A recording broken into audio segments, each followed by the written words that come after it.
Okay. We're back up. I don't know what the fuck happened. PS5 and internet shut off at the same time. Hope my game didn't get fucked. Continue. Well, again, part of me thinks they did have a version of this update, this new monetization structure that they wanted to trot out, and they knew it was going to be unpopular. So they walked out a really worse version on purpose, knowing that, oh, we'll walk it back and then we'll look like heroes. Well, the problem is, even if they walk it back now, they've broken so much trust and goodwill, a lot of these developers are just going to flock right into the arms of Unreal. But Eurogamer's input on this, I do think, is very helpful. Unity will quietly waive controversial fees if developers switch to its ad monetization service.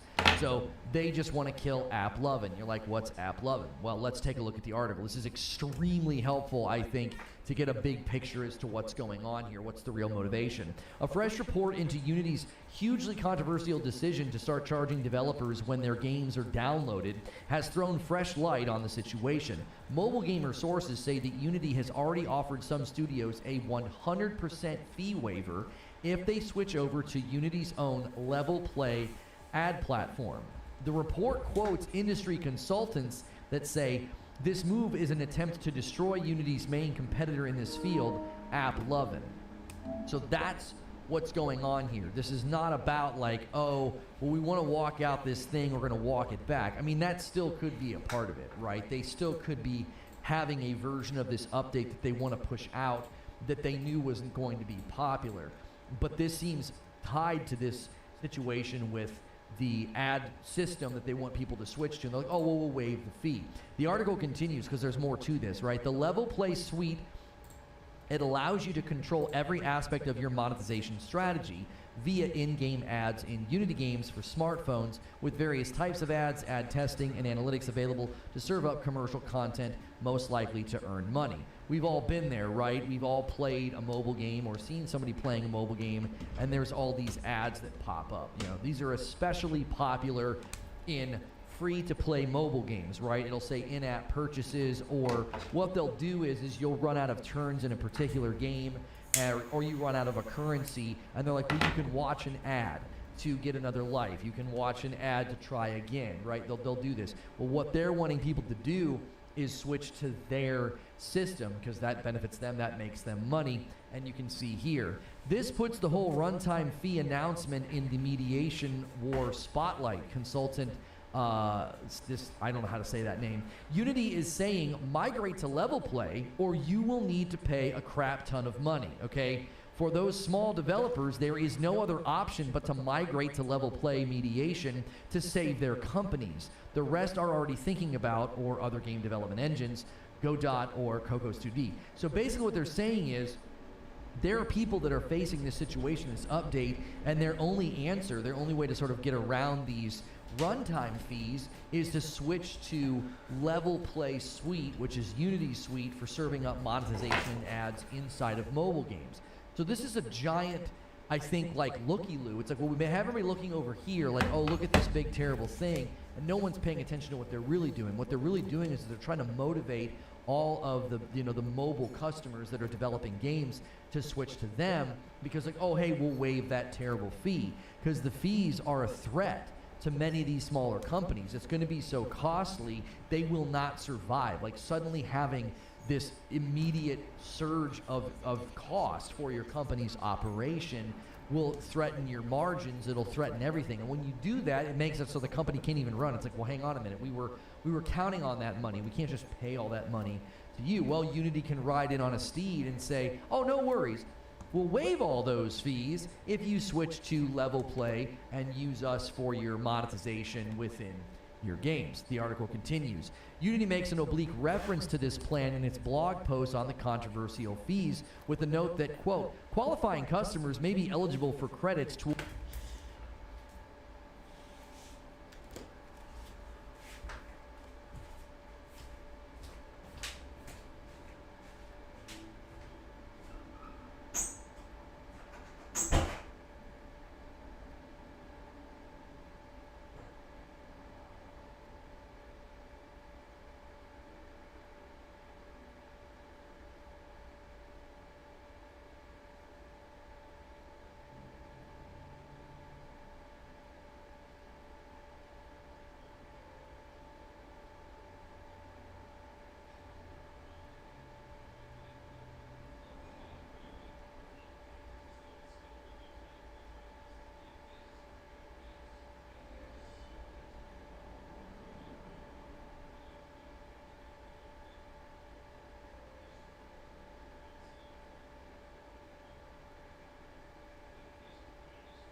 Damascus.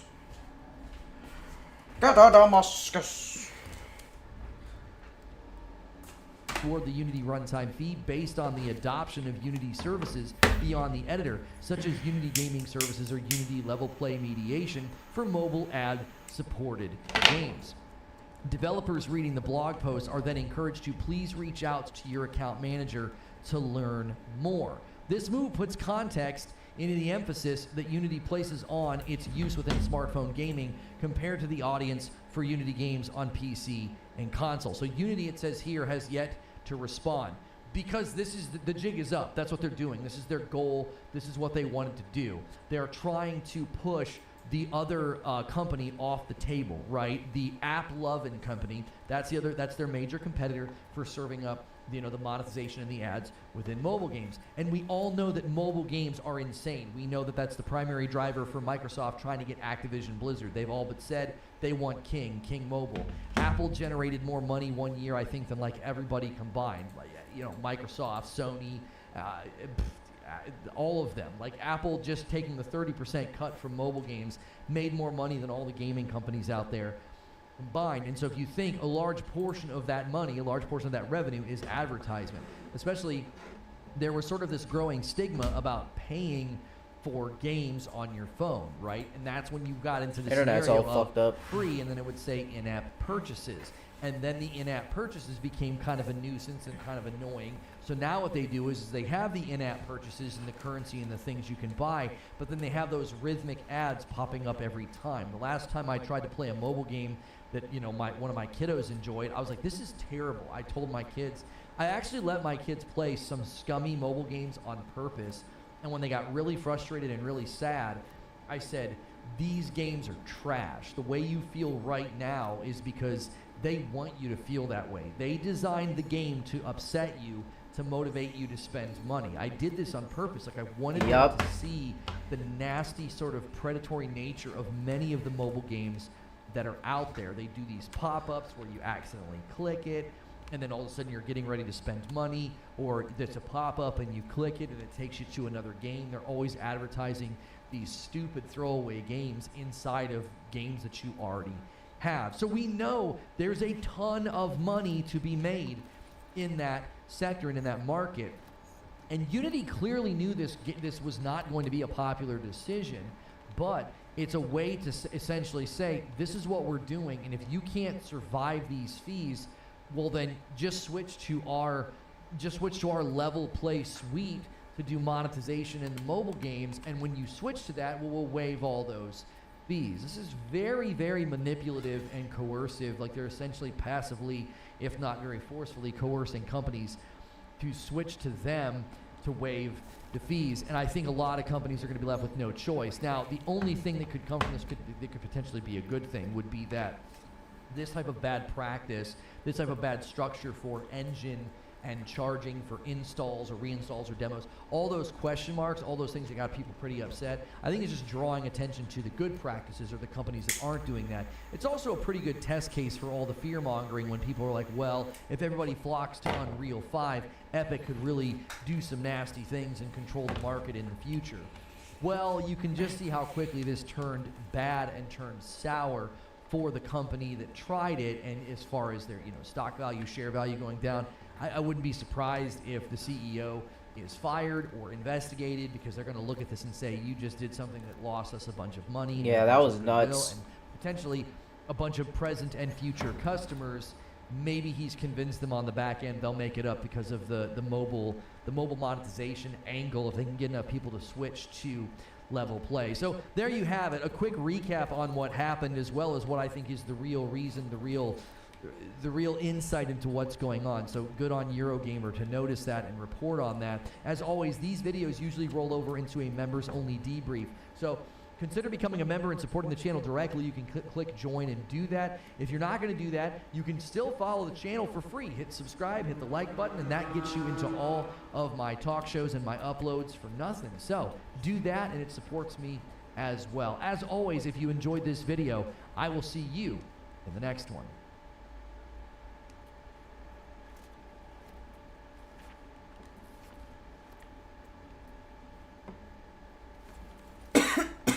Hello, everyone. Anthony Fantano here, the internet's busiest music nerd. Hope you're doing well. Let's talk about one of the biggest and strangest come-ups in rap music as of late.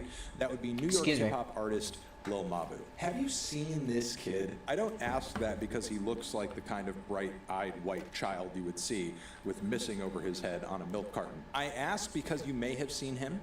You may not, because he inhabits a very specific lane in rap music at the moment, where he's not quite mainstream yet, and yet he is netting tens of millions of views and streams. It is pretty clear, though, this dude had intentions for commercial success early on. One of the earliest singles he put out, about when he was 15, is the song Miss Me, which is a very sweet and pillowy, bubblegum little rap track that feels maybe just a few rungs below what you might have heard back in the day from a kid like Matty B. Don't ever put dirt on my dude Matty's name. He paved the way for these white children. So yeah, just a few years ago, Lil Mabu was dropping these sweet, cute, I'm just a little guy raps, but this isn't actually what brought him to the level of fame that he is currently at today.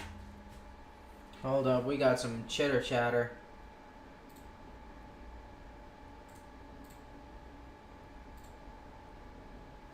Make sure my FPS is good.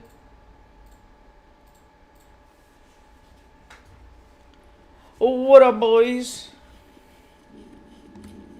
Unworthy. Unworthy to walk among friendly bones. Leave.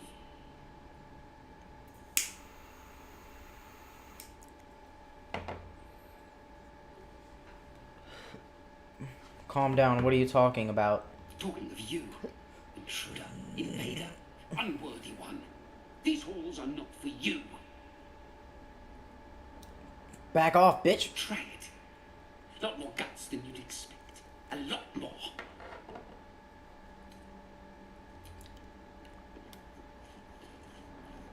What the fuck are you gonna do, pussies? Even the rats have the good sense to pay homage to Lady Shell. And we're gonna desecrate her corpse.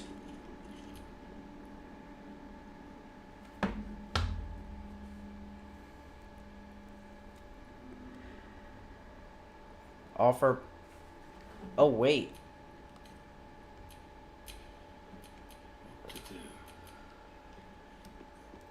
Let's loot up first.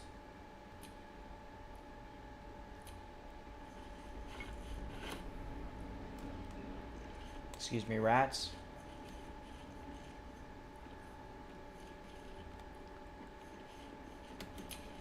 All's well that ends. Not as bad as it could have.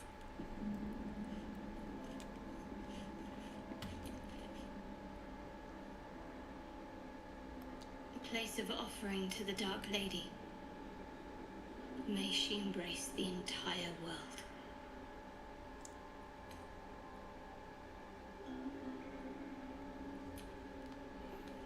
I'm gonna get that other thing. Hold on.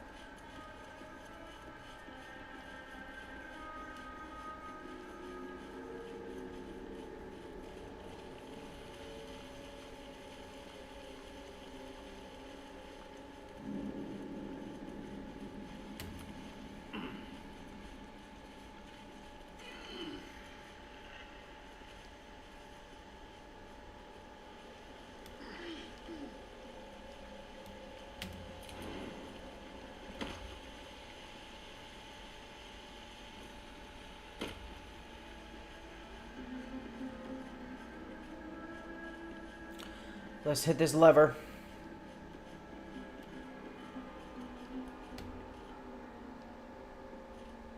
Oh wait, where is it?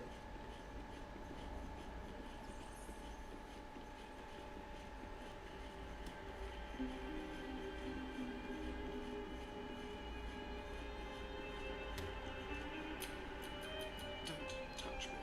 Where's the other two teammates? They're stuck back there. Perfect. Fucking idiots. Oh dear. Someone's left a trap.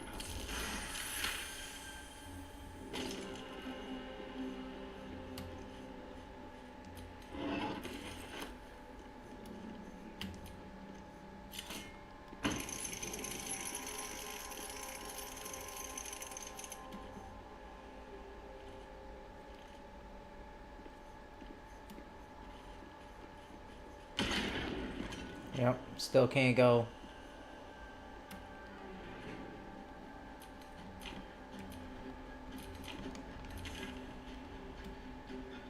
God, you fucking idiots.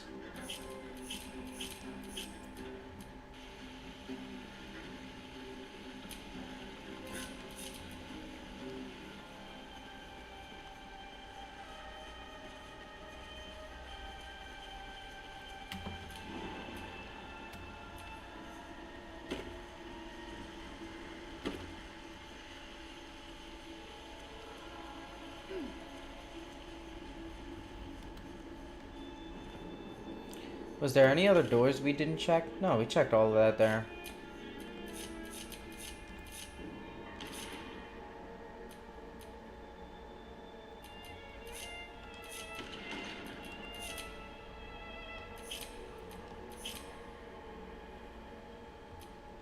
You fucking idiots.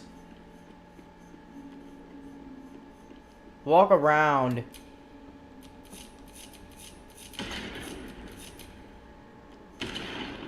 You fucking assholes. You're so fucking stupid. Get over here. Astarion. Astarion, please. Bro, you're so fucking dumb. Oh god, Jesus Christ, all of you. Alright, let's go back.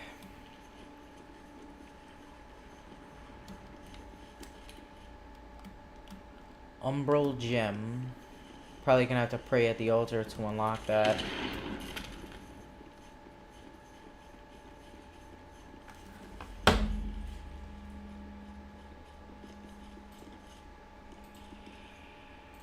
Today. It wouldn't be until he dropped tracks in more of a New York drill style that he really started to turn heads. Sounding like a suburban pop smoke in one of the first tracks to embrace this direction, Demon Time. Now, instrumentally and flow-wise, I would say this track is not too bad. Lyrically, it's far from being one of the most controversial you'll hear in this genre. It's not like Mabu is hopping on the mic and listing off the names of his dead rivals or anything like that. He just kind of made a passable drill track on this song. However, that was not enough for the kid, because from here he really started to reinvent his public image and begin to build this little drill empire for himself, which means actually building up a facade of street cred, collaborating with other drill rappers like Didi Osama, as well as a Dusty Locane, who he made the anti-snitching anthem with No Snitching. Plus, Mabu has put out a host of different little TikToks and YouTube short type content where he's pretending to be caught on camera, like lacking or like carrying a weapon with him that he's not supposed to have, obviously reinforcing the idea that he's at least tacitly about the life that is usually associated with New York drill music. Why you lacking? Lacking? I'm outside Dolly, you know Mabu's body. What you got on you, like? Oh, he got the now.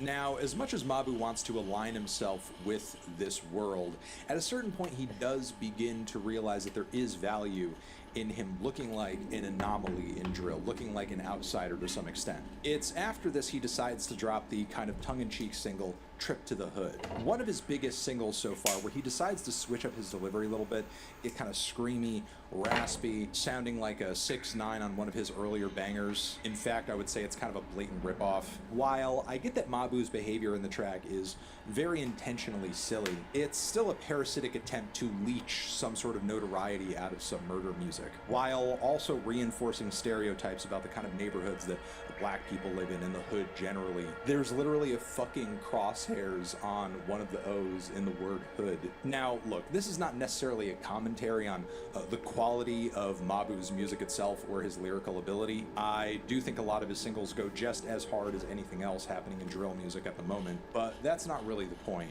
as most of his songs and YouTube shorts and music videos are kind of dripping with irreverence and mockery, intentional or not. It's clear he doesn't take the music that he's standing on all that seriously in terms of the content it's delivering, and is mostly just using it as a platform to act like a clown and gain clout. Seeing Mabu build a name for himself doing all of this leaves me impressed in one breath, but also kind of grossed out in another, because unless he has a huge team of people behind him, he is single-handedly responsible for some of the smartest, but also some of the most cynical and opportunistic music marketing I've seen. And silence.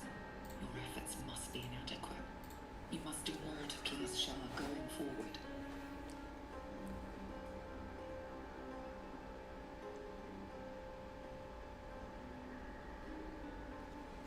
We're gonna leave. We'll save that, Shadow. Who are these guys? Who are these dipshits?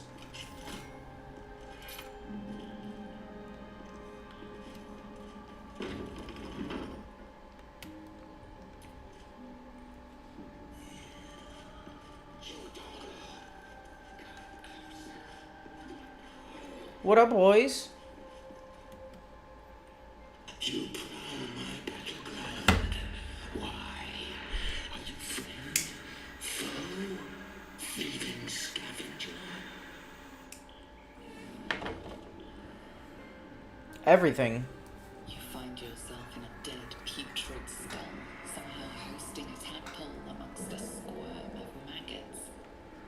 Another presence lurks within, manipulating the corpse like a puppet.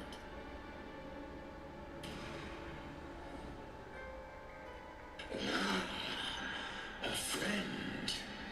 An uninvited friend. I do not request help. Oh, well, you got it. Who am I really speaking to? Come join me and find out. I want to look at you with my own eyes.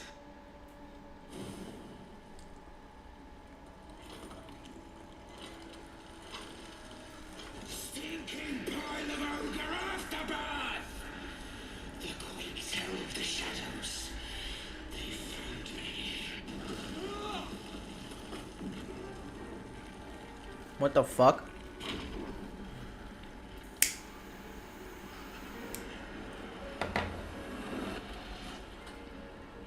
Who the fuck is it? Oh, it's just this year? I recognize that mask. Oh shit, we gotta fuck this guy up. What level is he? Level 7? 38 health? That's it?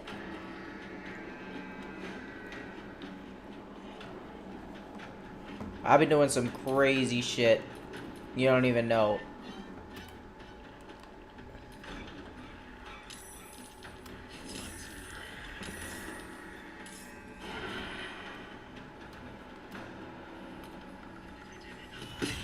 Good shit, 26?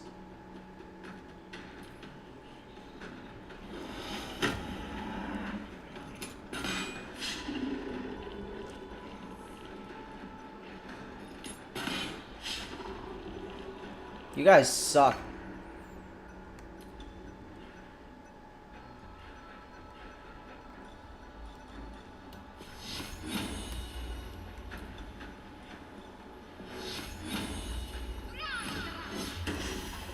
God damn it. Shadow, you fucking suck.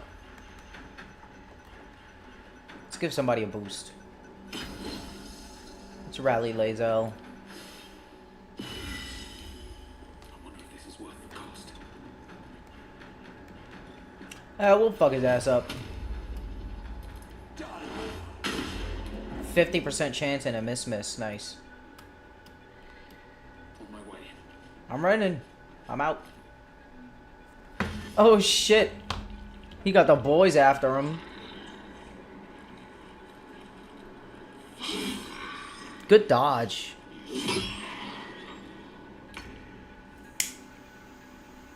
Oh shit, he's fucking dead.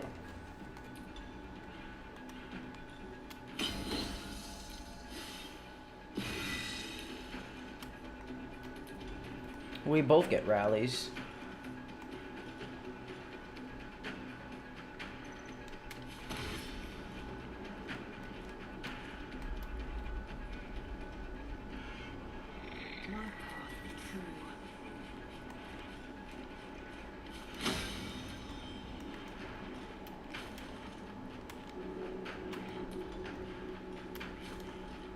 Disadvantage too close. God damn it.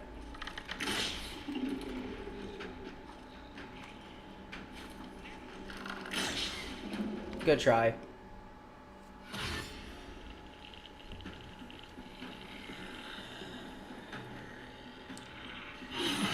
Good shit.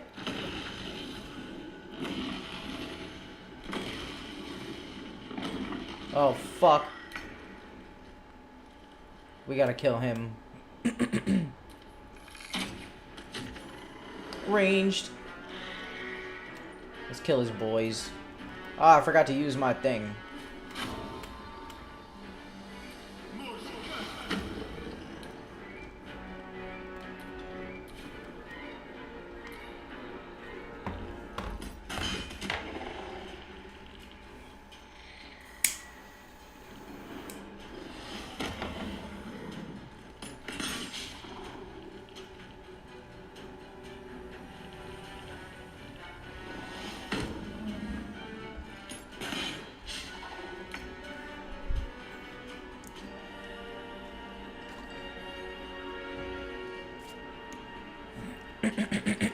Excuse me.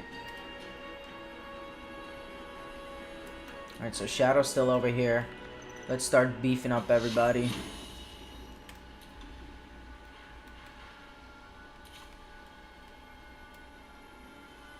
Let's beef up, Can I hit Lae'zel with a rally and, defense? Yes.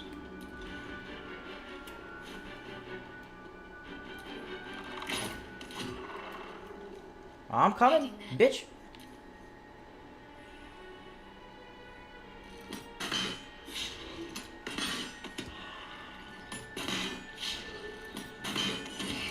God damn.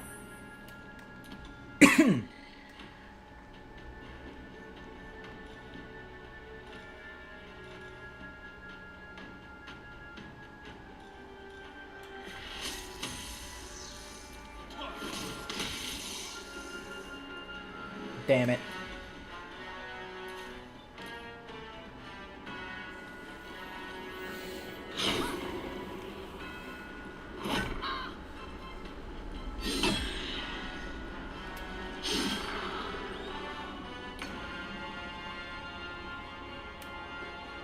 Is this Lae'zel? Alright. Let's go over here.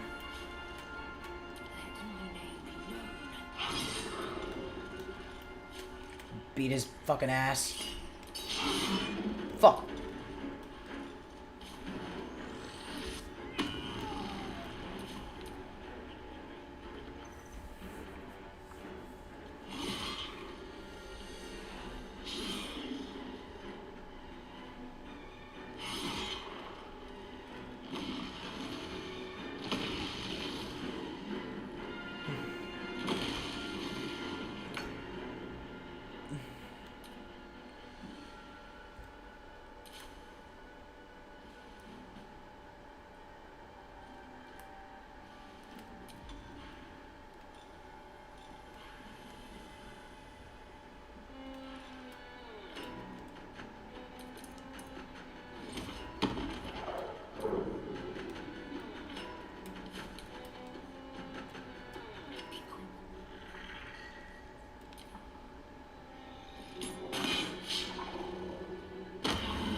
Damn it. Fuck. Back up, bitch.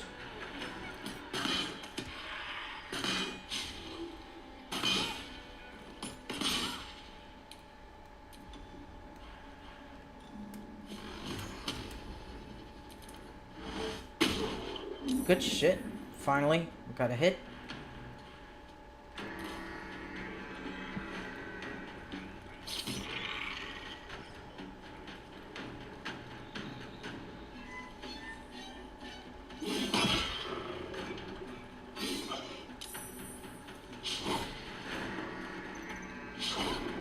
Good shit.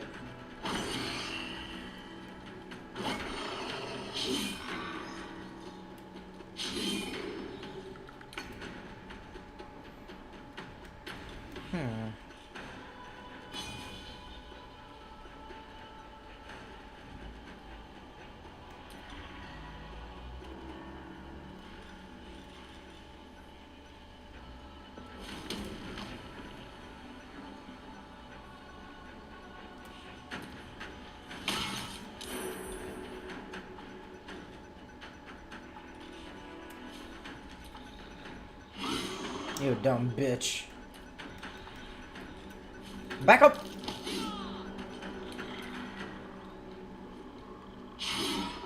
God damn it, you asshole.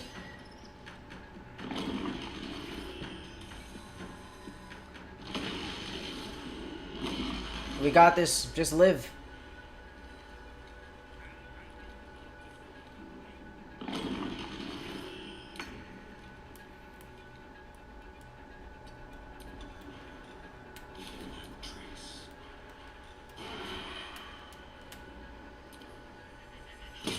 Oh, what a 30. God damn.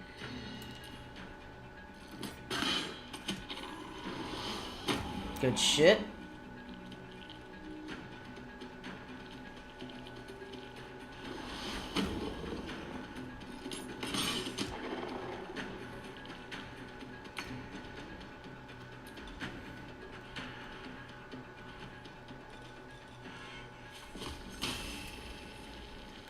He's got 1% health left. Get the fuck out of here, bitch. God damn it. Requires concentration. Does nothing have my concentration right now? Nope. Let's give somebody a shield. Lae'zel, she's gonna be taking a lot of attacks over there.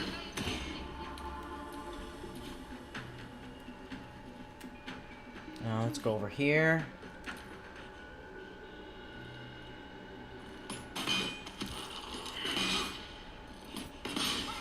Good shit, good shit. Damn.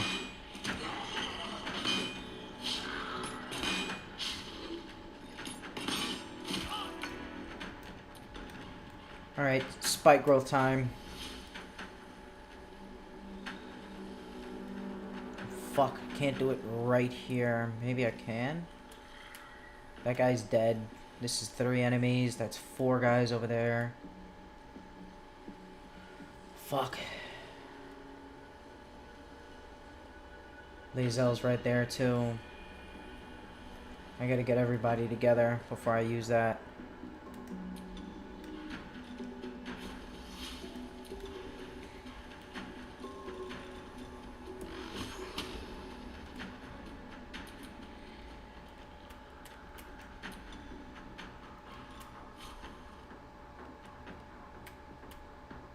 Let's get this over with. Fuck! You fucking asshole, Adam. God damn it.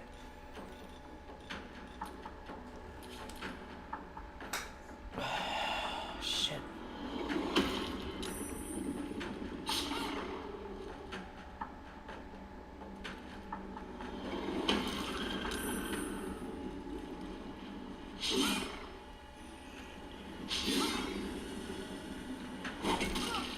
Damn.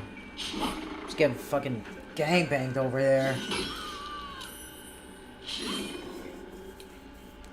Alright, let's hit him with the sweep attack. Where is it?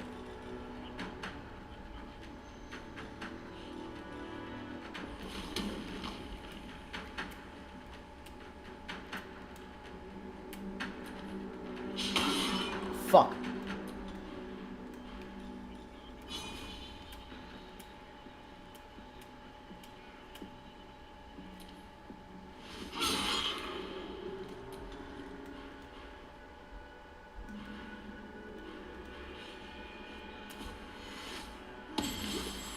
Come on, assholes. Good shit.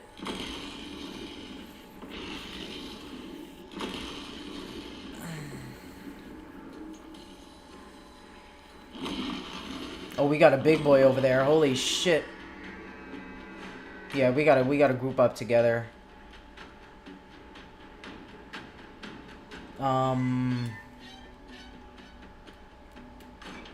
Justice Our Crusader.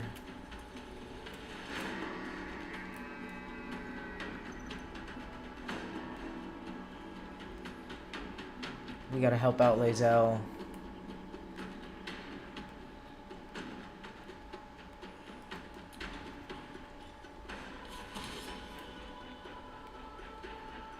How far can I get?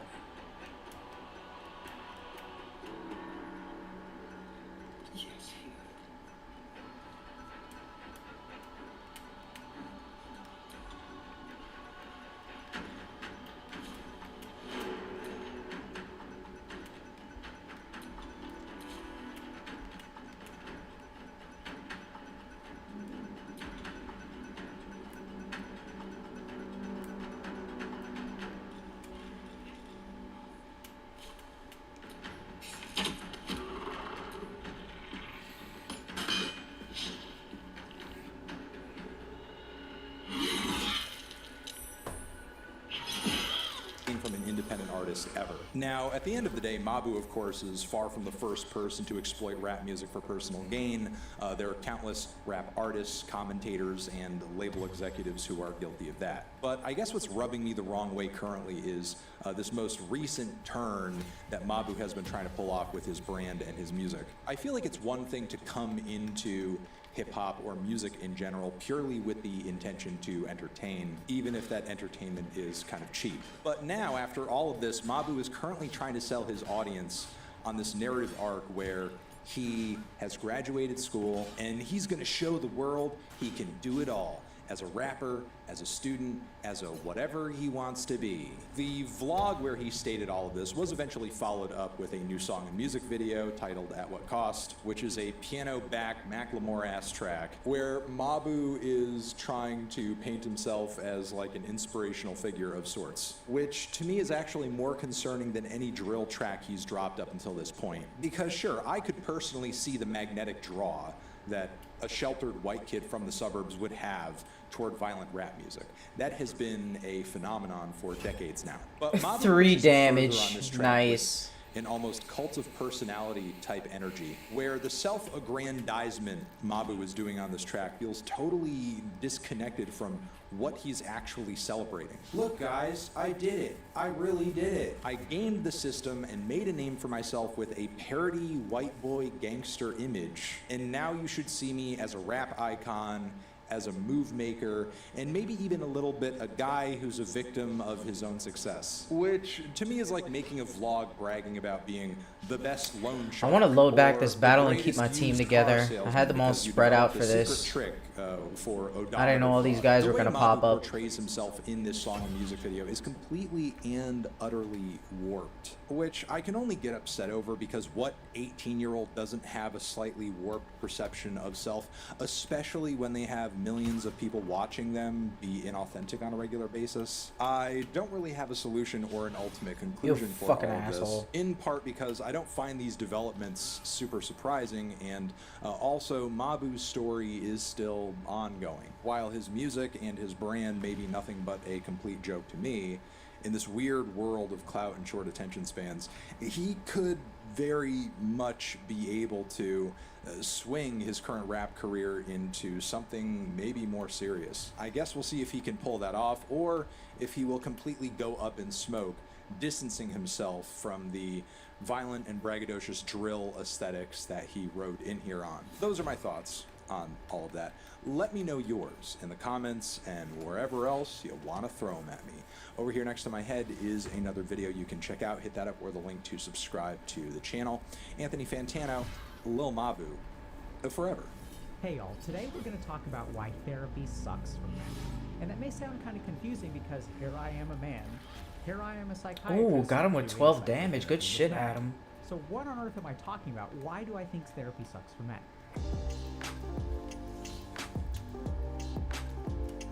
In my experience as a psychiatrist, I do actually believe that there are systemic biases that make it hard for men to engage in therapy. And today we're going to talk a little bit about what those systemic factors are, how we can understand them, and even how to overcome some of those factors and move towards more emotional health. If you're ready to take the next step on your mental health journey, check out Dr. K's Guide. It's an immersive resource that distills over 20 years of my experience laid out in a way that is tailored to your needs. So if you're ready to better understand your mind and take Oh, I can get control him of on it, a nice check little out the area link in the attack description here. below. So we Is there have any to nice start by arrows that I understanding have? where this idea that talk therapy is the gold standard for treating mental illness comes from. So what we really need to understand is that the majority of patients in the history of psychotherapy have been women. About 60 to 70% of patients today who engage in psychotherapy are women. The other thing is that about 60 to 70% of therapists today are actually women. So I think what happened early on in psychiatry or psychotherapy is that the majority of people we were helping were women. And so when me as a doctor, when I look at 10 of my patients and I see, okay, so it looks like talking to people about their feelings on average is the most successful thing that I can do. But even though that's factually correct, I may not be taking into account that 7 out of those 10 people are women. And maybe the people who are getting helped the most with talk therapy or talking about their God emotions damn it. are actually women. And it's not just me that says this. If you actually look at the American Psychological Association's guidance for working with boys and men, they sort of point out a systemic bias in the way that we diagnose men and women. And that's a lot of the diagnoses that women get, like depression and anxiety, which, by the way, women are about 2 to 3 times as likely to be diagnosed with that stuff. A lot of those diagnoses have to do with feelings and being able to articulate stuff. So, for example, major depressive disorder involves feeling sad when you're depressed, right? Makes sense. And that a lot of men are actually diagnosed with what we call externalizing disorders. All right. Things like addiction, Get or fucked. sociopathy, or antisocial personality disorder. So these are disorders that involve behaviors. So I think they're sort of cluing us in on a really important idea, which is that when men feel something, they act on it as opposed to articulate it or talk about it. And if we tunnel down into a little bit about how men deal with their emotions, we'll kind of see that this is true in general as well. Because if you're a man, an emotion is a problem to be solved, Ooh, not something to 16. be talked about. Holy Right? shit. So think about, like, if you get bullied on the playground and you feel ashamed of yourself and people call you a fat kid and beat you up, that isn't something you talk about. In fact, if you go and cry to mom, Yeah, or I gotta cry to position my teacher, team better. you're This is actually way treated too worse. crazy. You're taught that articulating problems and talking to people is cause for punishment. Lauren Boebert is not one known for reaching across the aisle in the Congress, but there was some of that here with her male companion. A lot of, let's say,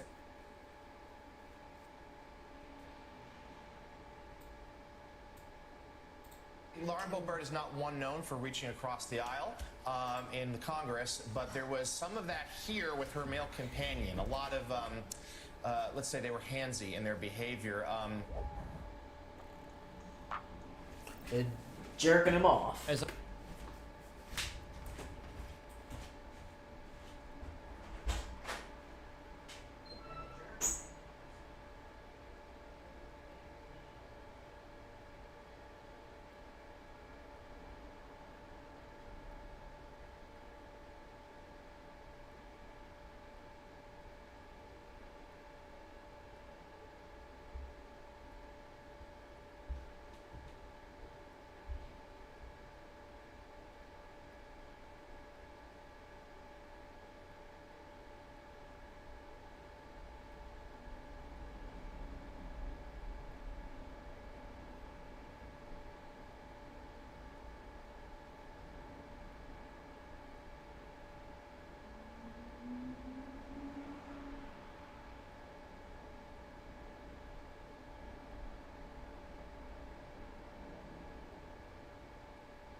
I'm sure many of you have heard by now, Lauren Boebert is facing criticism after she was kicked out of a theater in Denver for vaping and jerking off her date.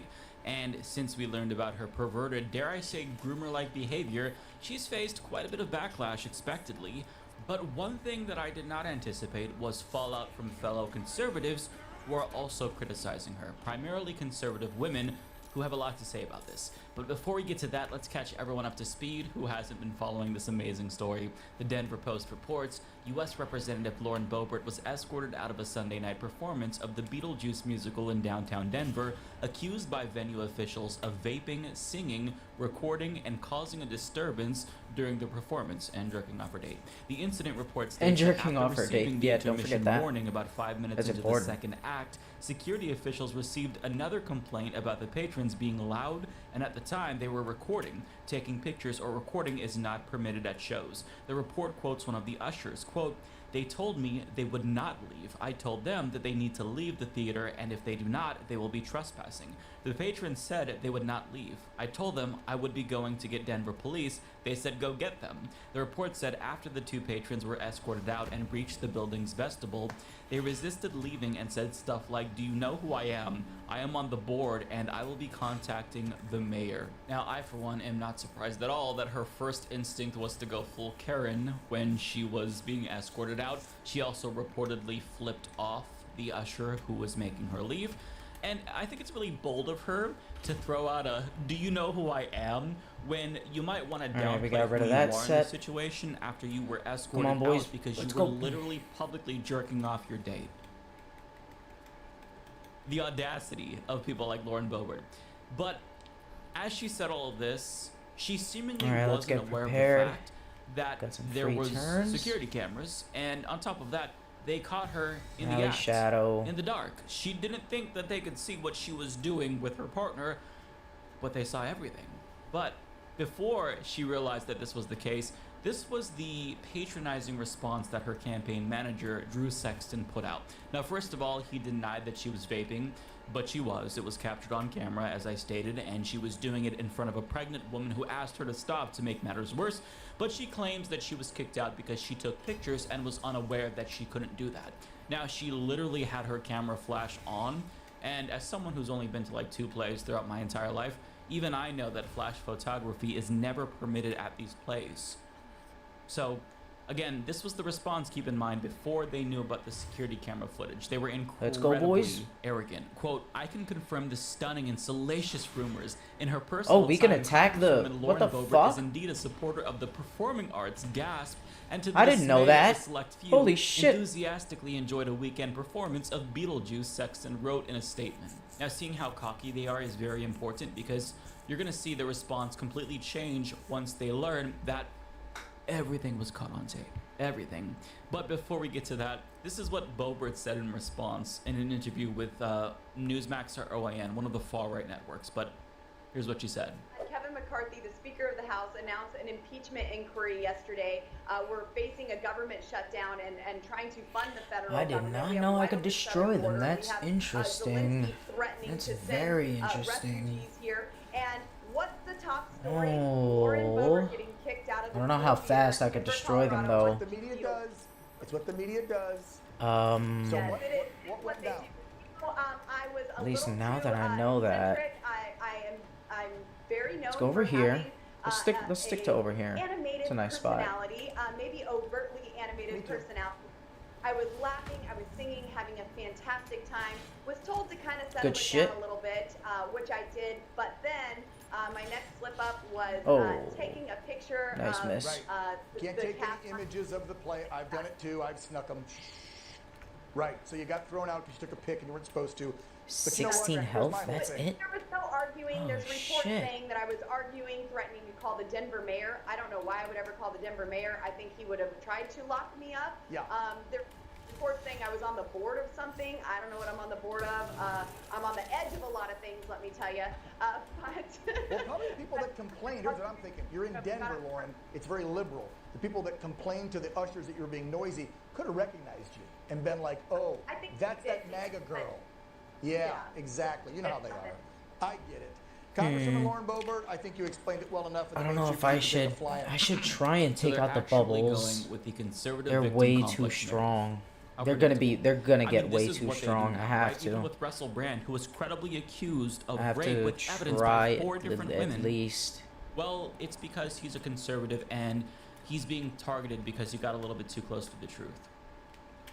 They will always use this card because they refuse to be held accountable and own up to the things that they do, even if they are egregious. But she contradicted herself because she admitted that she was animated and she was told to settle down. But she's also being targeted because she's a conservative, apparently. Okay? She also admits to sneaking a photo, even though her campaign manager said that she wasn't aware that you couldn't, but she said that she snuck a photo, which implies that she knew she wasn't supposed to do that. Shit. But the problem is that even with all of these contradictions and the lies, she was caught in 4K. And I can't play the video for you, obviously, because it would violate YouTube's terms of use. But here's a censored screenshot of her partner caressing her breast We got while one she there. rubs his pecker. And I can't help but wonder. We got 2 since left. The play was open to children ages 10 and up. Were they around any children? Let's go. Did any kids see her and her partner engage in this inappropriate sexual behavior and were thus groomed and sexualized by Lauren Boebert? And the reason why I'm asking this very important question is because Boebert herself is someone who is very sensitive to what children are exposed to, and even accused the left of grooming children over LGBTQ+ inclusive flashcards. So in theory, and by her own standards, her and her date potentially groping each other in front of children is significantly worse go, boys. than flashcards. We got one more so, I mean, does hole. this make her a predator? Imagine what she'd got say one if a dipshit. gay couple was caught doing this. Oh shit, To we be got a clear, bunch it's more bad when holes. anyone does it. You shouldn't be doing Astarion, this get on it. in public. But this is somebody who implied that leftists were pedophiles for simply, I guess, supporting LGBTQ inclusive flashcards or not being offended by them. So I mean, for her of all people to Invalid do this, target. it confirms once again that every fucking accusation is a confession by these people. And we already knew this about Boebert specifically before this quote-unquote incident. When she was dating her ex-husband, she justified him exposing himself to a minor by claiming that she begged for it. So going forward, anyone who calls LGBTQ+ people groomers and pedophiles for simply existing in public around kids, they're the ones that we should look into first, because 9 times out of 10, they're projecting and they're the ones who are doing what they say everyone else is doing. But after the tapes were released, well, she was forced to humble herself because what are you going to do? You're going to claim that this You was piece of CG shit. or something? I mean, you're not that important to have all of this effort just to let's smear go you. over So here. here's her new statement per the New York Times. Quote, "The past few days have been difficult and humbling, and I'm truly sorry for the unwanted attention my Sunday evening in Denver has brought to the community," Ms. Boebert said in a statement Friday night. While none of my Lazel. actions or words as a private citizen that night were intended to be malicious or meant to cause harm, the reality is they did, and I regret that. Wow, a conservative admitting that they were wrong. But wait for it. Ms. Boebert, who can be seen on the video touching and carrying on with Nice. her date while sitting in the middle of a crowded theater, blamed what she called her public and difficult divorce for her behavior and said, "I simply fell short of my values on Sunday." Oh, is that so? Ms. Boebert, a mother of 4 boys who likes to show off pictures of her new grandchild to colleagues in Congress, said she genuinely did not recall vaping that evening. Oh, shut the fuck up. When she told her campaign to issue a statement denying she had done so. She said she would have to work hard to earn back trust from voters in her district. Yeah, but I mean, Bobo, there's nothing to be sorry about. I'm sure that plenty of people deal with difficult divorces by jerking off their partners in public. So I mean, perfectly understandable, perfectly Yeah. normal response. Very, So that's very normal. reasonable. I can't with these fucking people, I swear to God. Now, her excuse for lying, I can't get over this, is that she, quote unquote, genuinely did not recall vaping. Beat his ass. That's what we're going with? Really? Nice. That's a lot I mean, of damage. I get Holy you're shit. embarrassed, but just Get the for a moment, boys. just respond as Astarion, a you human stay would, here right? just say, in "Look, case." I lied because I was really embarrassed. I was humiliated, and you know, wasn't my best moment. So that's why I said I didn't vape when I did. But she can't help herself. No, I genuinely did not recall vaping. What do you say about these folks, right? Now, this story is surprising, Good not shit, in the we're sense that Lauren pounding Boebert 'em. acted like a trashy buffoon in public, because that we all expect from her, but it's surprising in the sense that she may have actually, believe it or not, done something that is indefensible to conservatives, because conservatives aren't just not coming to her defense here. But to the contrary, Wonder if they're I can dip dragging in her, here. specifically conservative Nope. women who are also Christian, who thinks that her behavior, her Please, antics, oh. they're making the entire 10 movement turns, look let's get bad. that bonus. For example, Megan McCain wrote on Twitter, Lauren Boebert is trash. She lectures everyone about the LGBT community being a threat to children while getting caught performing a lewd sex act in a public theater where children possibly were. This is family values. This is why people think the GOP are all hypocrites. Correct. And Coulter chimed Did I in miss saying it? that she is a I totally did. embarrassing bimbo. Also indicted former attorney Jenna Ellis called her behavior embarrassing and disrespectful and added, good grief, Republicans do better. Congress shouldn't be a frat house any more than it should be a retirement community. And she also pointed out the hypocrisy Deep of Boebert umbral tweeting tremor. to take your children to church, not drag That's bars, 32. when the man she Hold groped is on. the owner of a gay-friendly bar that also hosts drag shows, which is true, by the way. So by her own logic, I guess she was giving a hand job to a groomer. I wonder if she allows him around her children. Also, Ellis made the point that this behavior is bad because conservatives like Boebert and Noam claim to be Christians yet aren't behaving as such. And that's true, and a reference to revelations that self-proclaimed Christian and South Dakota Governor Kristi Noem has been having an extramarital affair with Corey Lewandowski I might since let that one 2019. pop. And that's a really good point. So if you're serious about Christianity and quote-unquote family values, then ask yourself why these people always turn out to be hypocrites. Do a little bit of introspection and try to understand why these people make you all look so bad before you try to impose your will on everyone else. Because maybe you should get your own house in order first and live by your principles. Have people in your movement live by the Perfect. principles that you espouse before trying to force everyone else to align with your Christian nationalist views. But back to the response here.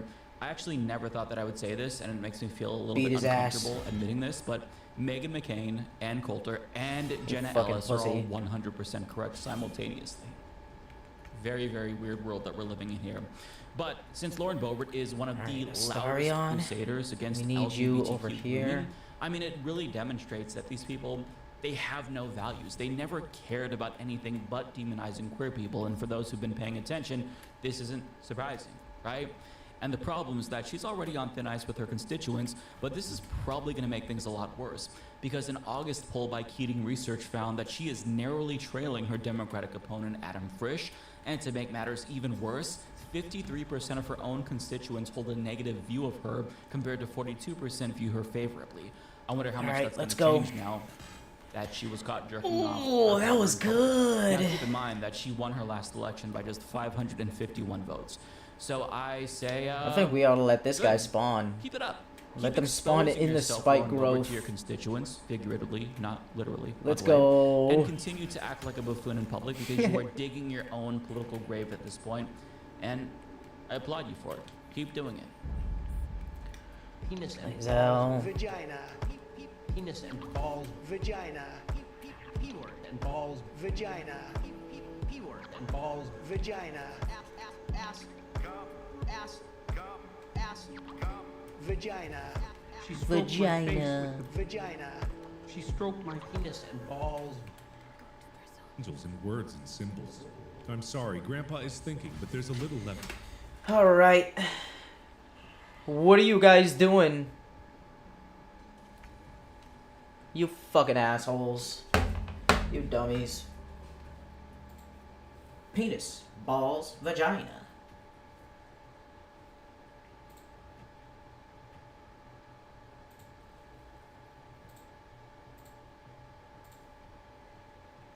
The Biden blast.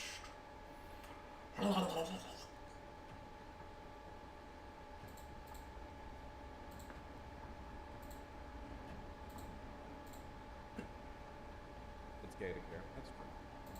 So not 80s basketball shorts fashion. The main problem is that basketball shorts are ugly.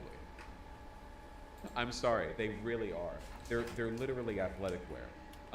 But like a lot of guys just like, oh well. Hunter's they're mark so, like, I'll wear time. that forever. They're like they are purely athletic wear. You like they are without like look at this.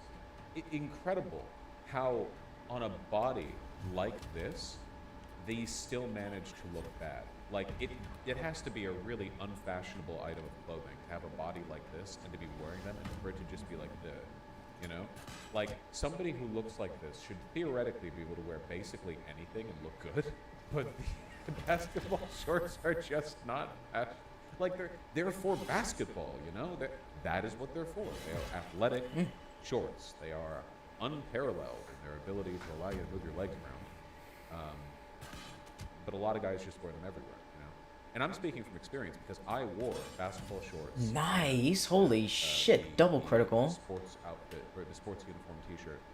Yeah, I'll end my Basically every day concentration and get you guys out of there. Because I was There you always go. too lazy to switch clothes before and after gym, so I would just wear the gym clothes the entire day, which wasn't Path an is issue because I interrupted. don't The sweat fuck? or smell, so there Where wasn't am I? an issue with. Well, wait, hold on. Let's go over the here. reason I didn't sweat or smell is because I would like finagle my way out of all the athletic work. So like obviously I didn't sweat or smell because for me it might as well not be a gym class. Nice. You know? So Lazel, it get was, in there. But I was too lazy to. Misty step. Men need to wear leggings more. Men can wear joggers. Well, men You can wear leggings, bitch. of course, but in terms of like clothing that's less femme associated. Critical miss. Joggers. What was are that? cool, I feel. Joggers are basically just like halfway Nice. between leggings. Shadow. And sweatpants. Really comfy. Hit him with an arrow. Stay safe. But how'd you? God damn it, spend Shadow. boxing? I didn't box at school. But also, I genuinely just don't sweat or smell that. Though obviously, like the boxing, Beat his ass. probably smell after, right? That's a lot. What is all this? Sorry, I didn't mean to talk about clothing again. Make short again. Well, these are. This is swimwear, but I do agree that like 5 and 7 inch inseam shorts should be considered the standard, and the fact that most men who wear shorts seem to wear them down to the knee is insane. God damn. Fucking beat his ass. Oh shit, who's this? Who the fuck is that?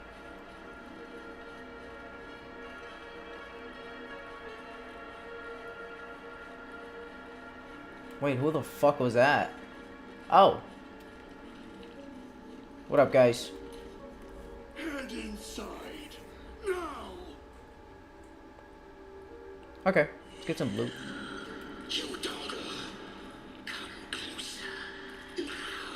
Justiciar Crusader, Justiciar Avenger. Do I get in trouble for looting?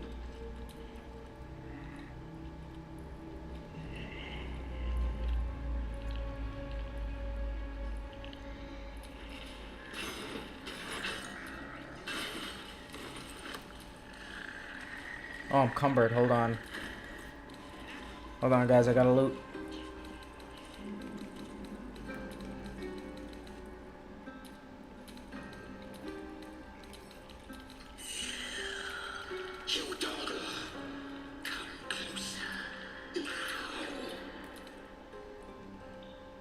I'm coming. Hold on.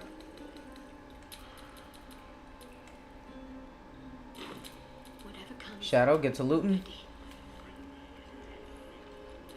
Ooh, chalice.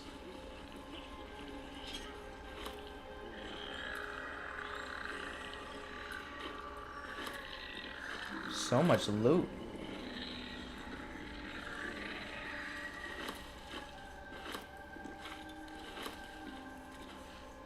Bowl, no thanks.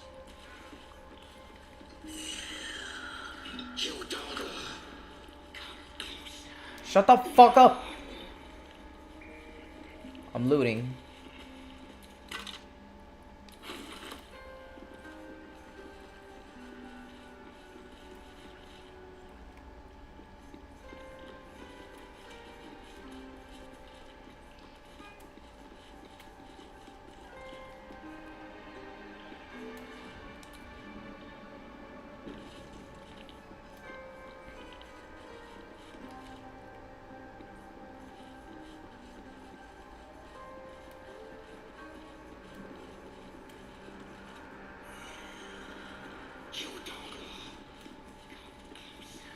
Shut up, bitch.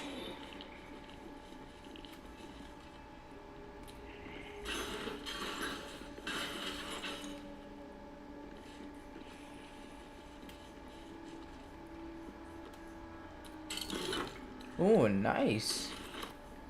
Thanks for the loot, boys.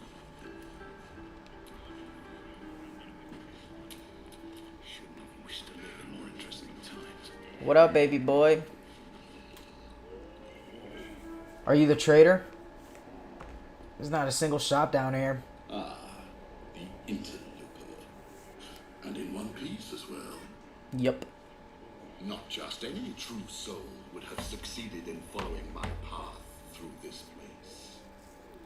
You should be pleased. It's just some good dice rolls. Gotta upgrade the right skills, you know? Yeah, who are you? You are a true soul. There is no excuse for you to not recognize your betters. But never mind. Your potential may outweigh ignorance. Yeah, I'm a little dumb. I am Balthazar, Chief Advisor to General Thorn, and entrusted with a mission of utmost importance. Do you know what is at stake here?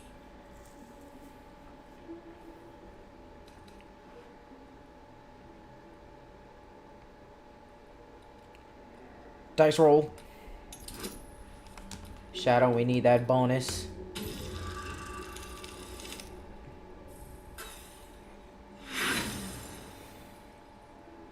Oh, roll again. Yes, a perfect 20. Suck my dick. It comes back to you. Balthazar headed a monastic order that controlled a place called Ankethran in the deserts of Kalimshan. But he is long dead, from what you recall. Balthazar, I heard of a name. I heard of a monkey. Monk by that name once. Oh, him. Yes, I decided to take his name for myself. After taking his rib bones. Suits me better, I think. But enough idle chatter. Keep to the matter at hand. You do know what's at stake here. Yes? Just tell me, what the fuck is this?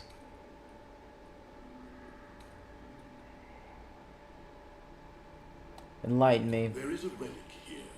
One which General Thorn desires. No, needs. I will retrieve it for him, and you will help me. Ignorant you may be, you've shown some prowess in scouting and combat by making it this far. Yeah, just a little save scumming. This necromancer has Ketherick's trust. Helping him could be just... Can't see chat, by the way. I know there's never anybody here. But... So you need my help. Warlock Persuasion.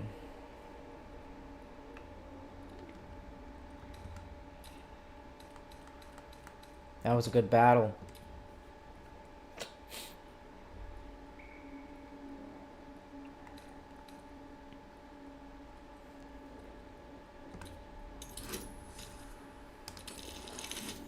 Oh. God damn it, Shadow. I really needed that. You fucking asshole. She gave me a +2. I needed that one, just one extra digit. Oh.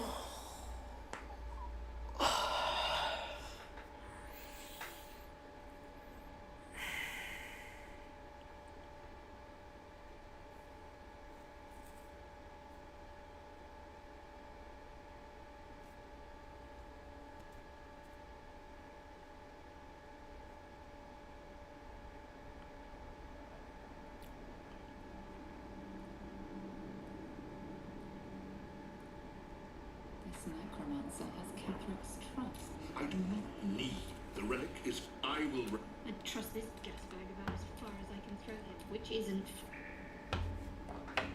Yeah, my bad. I pressed the wrong option. Fuck.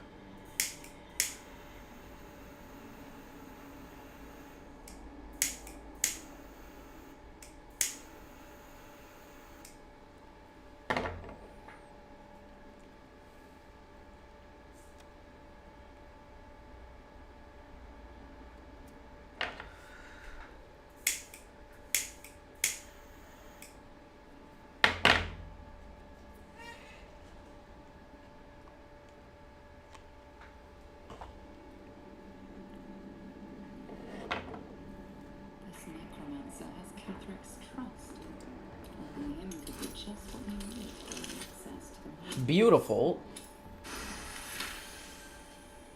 Fine, if it'll spare me your bleating.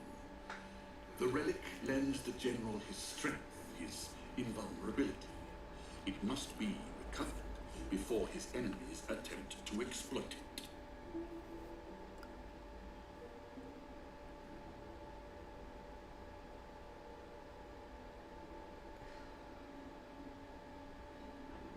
I do not need you or your help, but You said that earlier. Well, you said I'm going to help you. well make use of you. The relic is close, but the way is barred and Shah's dead are uncooperative.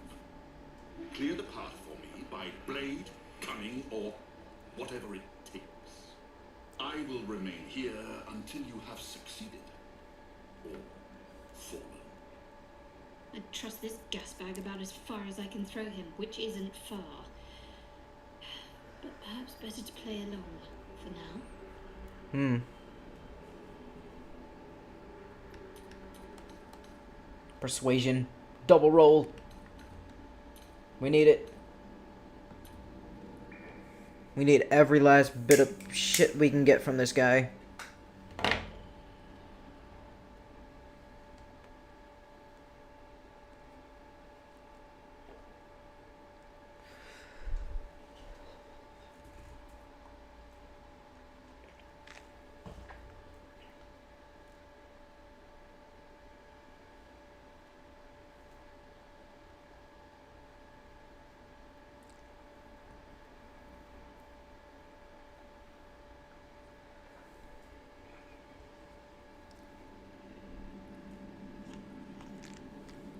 This necromancer has Catherick's trust.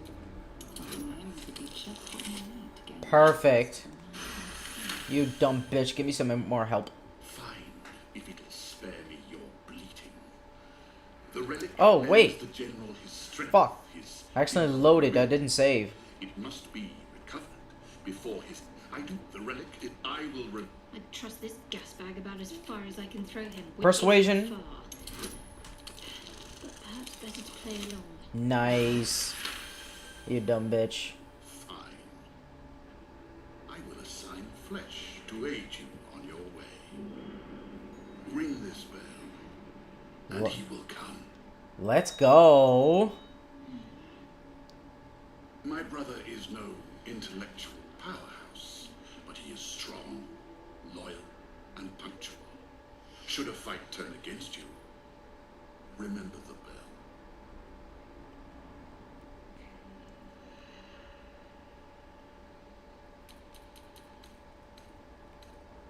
Wait, he is your brother? In part, yes.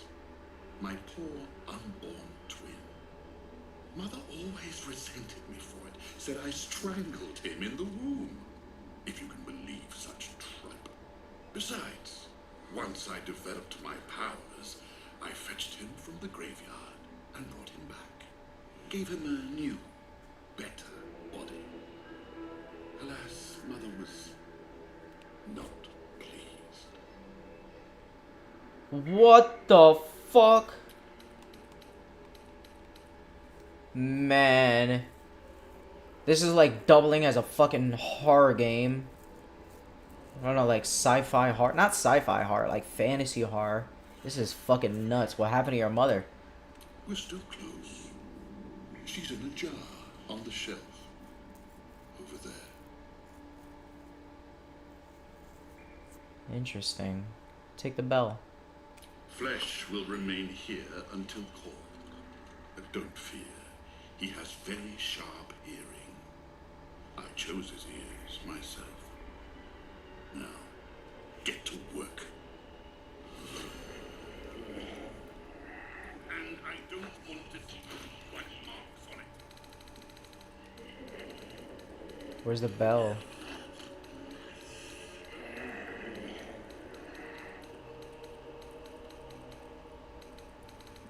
Right next to the shovel. Nice spot. Available only in combat. Is only functional in the gauntlet of Shar. Alright, you got it. You got it, boss. I'm ready. No, you're not. Shut the fuck up. Yep. I'm not robbing anything. Not yet. This guy's got some loot. Hey, rat. Let's get going. We outnumber you. Leave me be. Right, bitch. Oh, this is bed. Nice.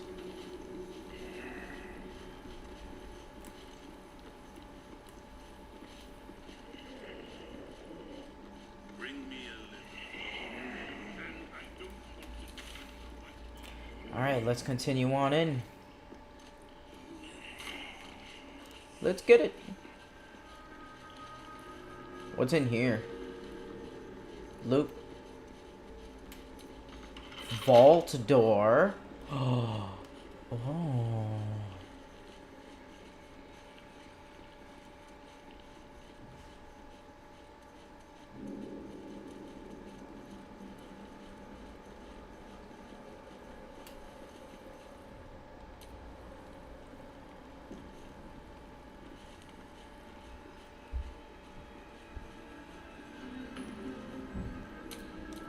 What up, rat? Unworthy of dark cloak. Unworthy of dark fur. Unworthy. That rat's about to bite off more than it can chew. Little bitch ass rat. Animal handling, I'm good at that. What the fuck is this? A 15? This is a tough rat. Let's go. The rat holds its ground. It almost seems defiant. You're just a rat. We are small but many. Leave or see what happens. Are you really being waylaid by a snack? Let's just look around. Vermin be damned. Leave. Away. My nest. My dark. This is the path of heroes. Your feet sully it. Consider the rat's tone and choice of words. Oh man, we're getting some lucky rolls here. Let's go. The rat isn't merely territorial, it's proud. Yeah. This place means a great deal to it. Yeah. We've always been here. It's ours. We watch over it.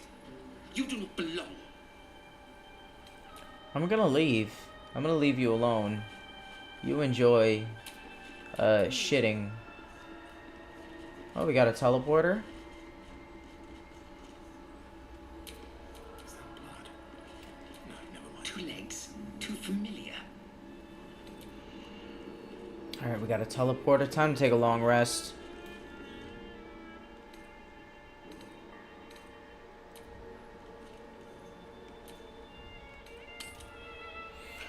Holy shit, this place is nuts. Oh boy.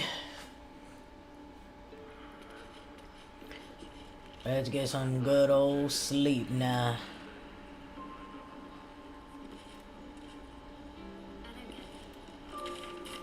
Actually, let me sell shit. Shadowheart's not full yet. I'll just wait. It's too much.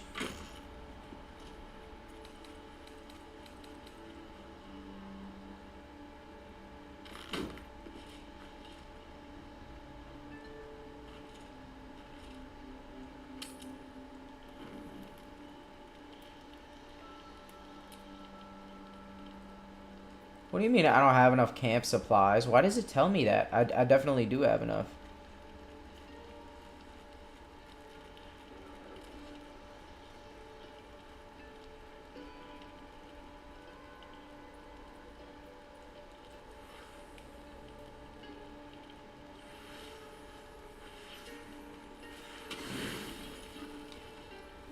Let's have a fish night.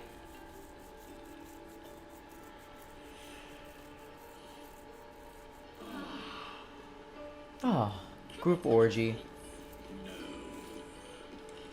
Hey, what up, Scratch? Oh, I gotta reactivate my spell. What up, Scratch? The dog is unable to speak through the small bag. I don't know. All I know is I thought of you when I saw it. Thanks, man. Some salami. Good looking out, boy. Alright, we got all our spell slots back.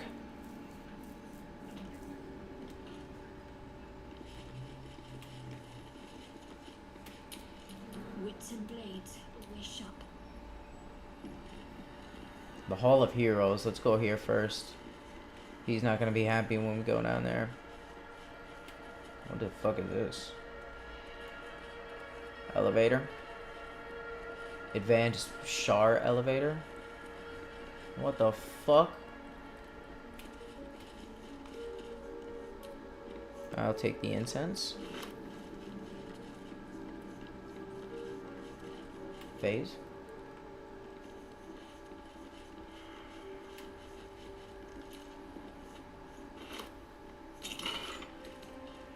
Least expected. Let's check that out.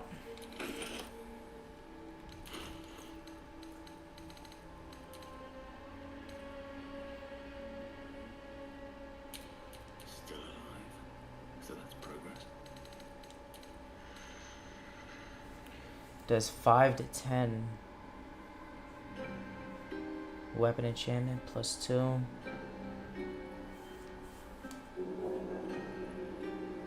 While obscured in shadow. What does that mean? Oh, it has some nice... What is that? Blinding shot. Oh, nice.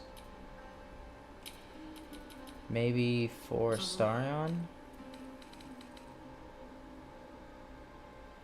Oh, he got the Darkfire short bow and haste. Oh, that's really good for him. Haste is perfect. Shadow. Longbow. 4 to 9, 3 to 10. Yeah.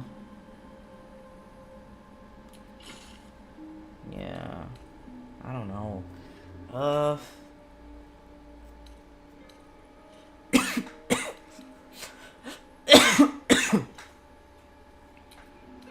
Alright, so she got a nice bow. I'll keep that on her.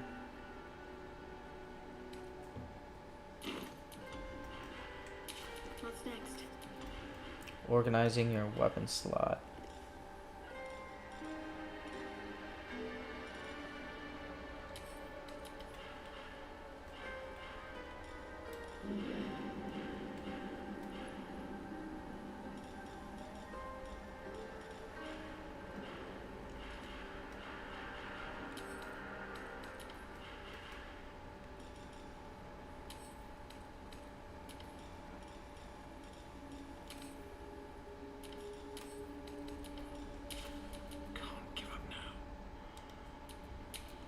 What am I to do?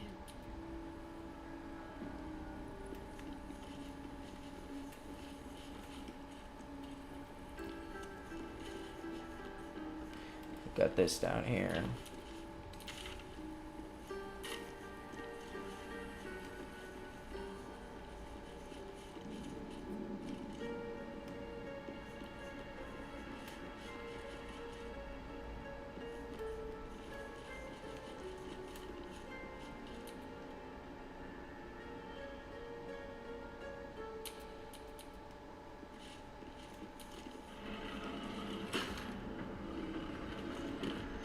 Oh.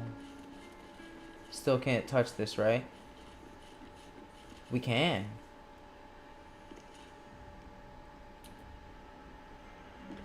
Mystic Thurible.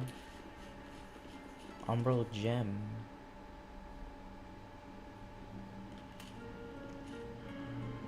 Welcome, child. Follow my voice and prove your worth. There is work to do. Pray Shadow.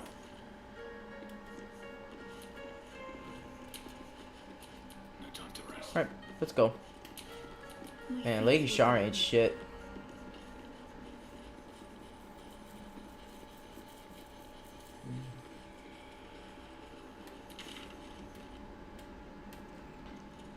So let's finish discovering this little before we go all the way over there. The fuck is this lava? Oh, plants. We went there.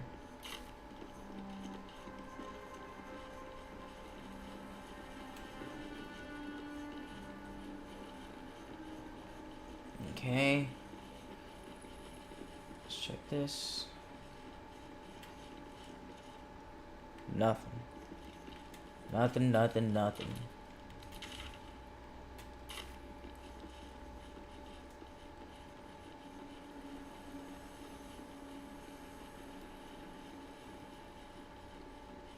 Lady Shaw, so many must have toiled to make a visage so grand.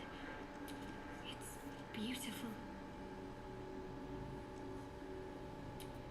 Something should fit in here. Where to find it? On the altar is an inscription. Brave the gauntlet of your Lady Shah. Surmount her trials and rise a dark justiciar. Your Oh, convictions shit. are proven true. This is the gauntlet of Lady Shah. Perhaps here you can show yourself to be worthy. A dark justiciar at last.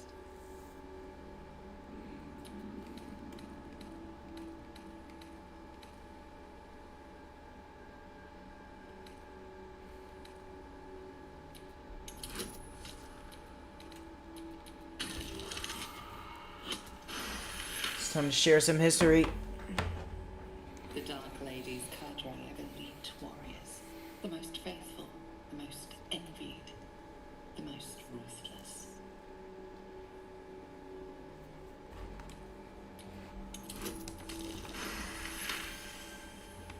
Lady Shah's values are clear.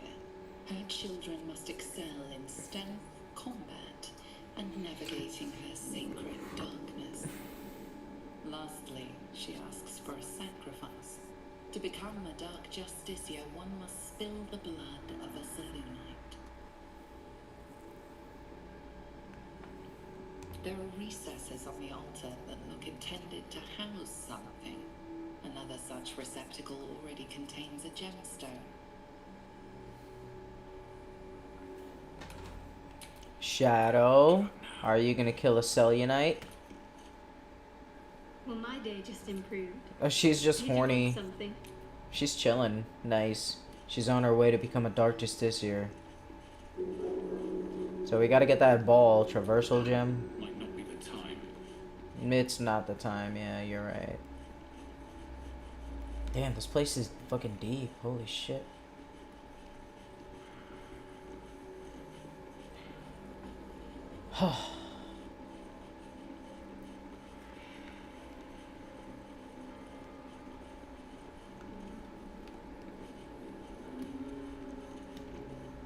The fuck is that over there?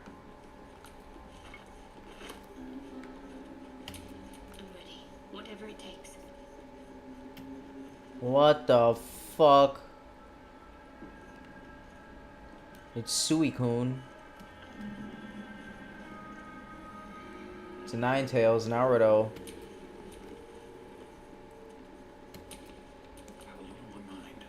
Let's take Adam first. I got this shit. Oh, what up, boy? Oh shit, god damn it.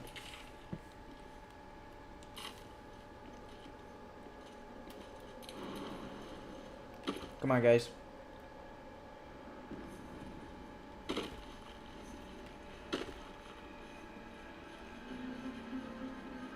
Broken bridge.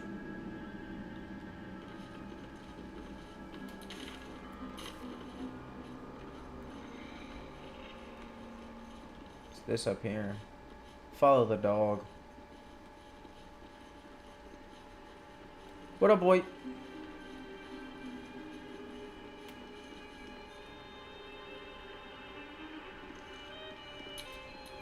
Can't afford to stay out. Let's loot up.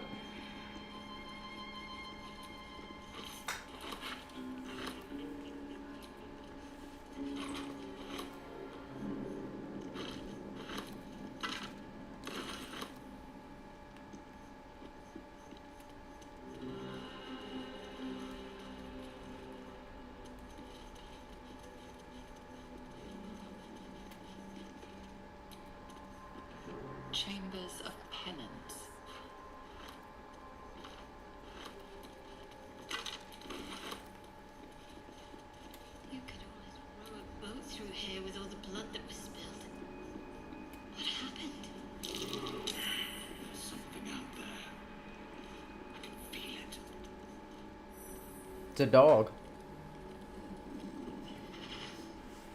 What's this? Fresh entertainment.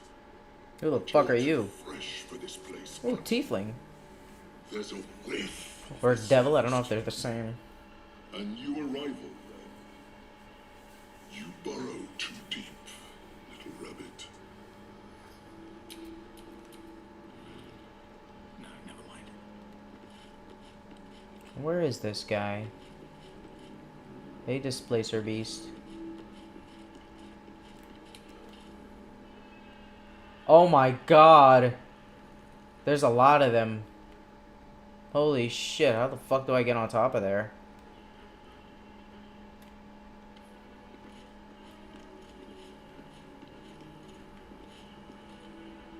We go here.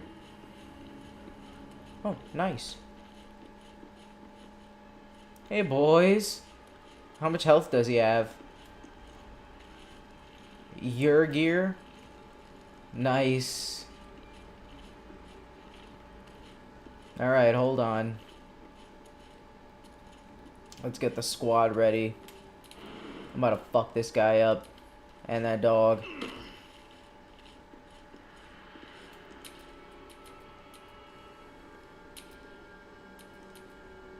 Shadow? Oh, fuck. They're all down there. God damn it. Fuck. Do nothing. There's something else, almost hidden by your fear stink. Cherries. Musk. And sulfur. I'm dirty, baby. I can smell him all over you. Oh, fuck. Where is he? Wait, you know Raphael? That perfume trickster swindled me. Trapped me.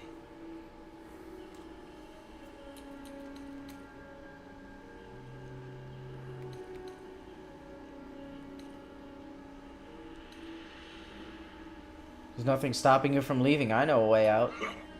There's my word. I agreed to a contract, one that hasn't yet been fulfilled. Where is he? Spit it out. Now. We... The devil told us to kill this thing, so let's stop chatting and... Oh, this is the guy that... Oh.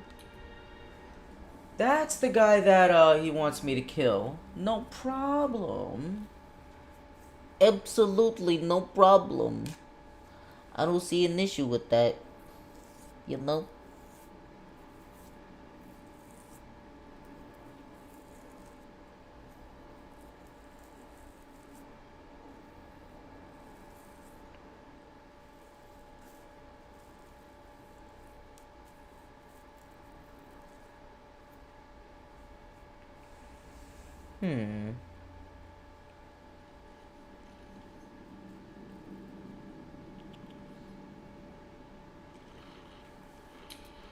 Shouldn't have wished to live in more interesting times. Let's get it. There's something out. What's this? But you're too... A new arrival, then. You burrow too deep, little rabbit. There's some... Raphael!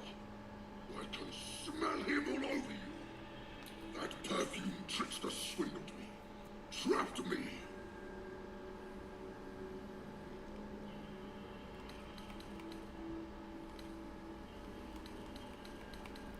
He wants you dead. Where is he? Spit it out. Now! What are you doing? The devil told us to kill this thing, so let's stop chatting and kill it. Well, I can't control any of you guys. You fucking assholes. The fuck you want me to do? We can't, like, tactically set up. I thought I saw this in the reviews. Like, when you're talking to people in conversation, you can set up your teammates. What the fuck is this? Is this another PS5 bug?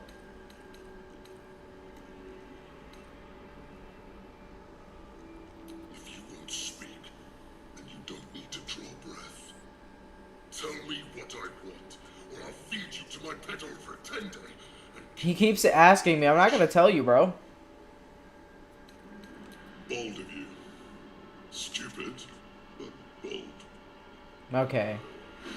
Oh shit, the dog's gonna attack me. Oh shit! Oh my god. We're running all the way back, team. Oh shit! Yeah, we're running back. Oh, and they have a little hole to attack us. We're gonna go right under them. Fuck it. Who am I playing as? Adam? Let's dash. We're getting out of here.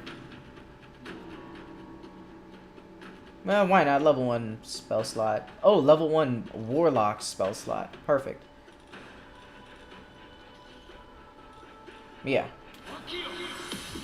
He just said, fuck you.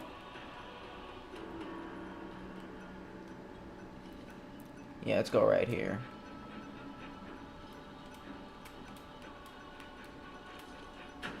Best be on my way.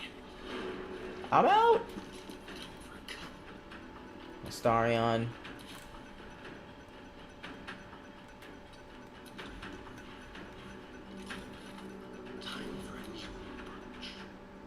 I'm about to kill this dog. Fucking asshole. Can't have disadvantage. Fuck.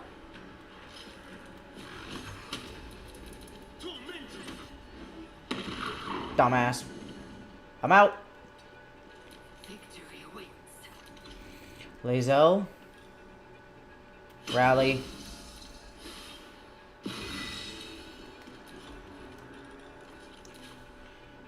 So we can go right. So we're gonna have to go right in front of Adam here by this pillar so they won't attack us.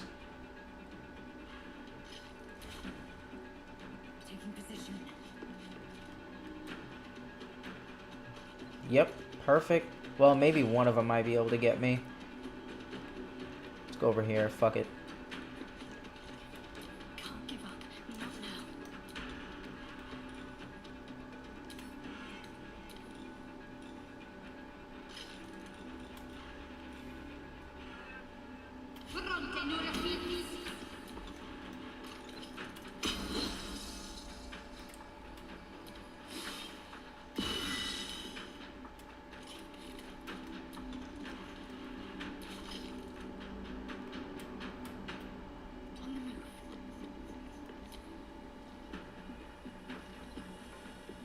Come on, boys. Where's your leader at? Oh, he went invisible. Fucking pussy.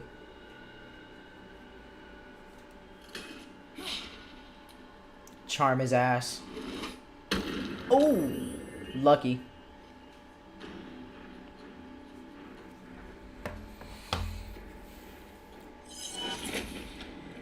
Illusory copy? The fuck? Come on, boys. They're just here to look. Oh, they can still shoot us. Fuck.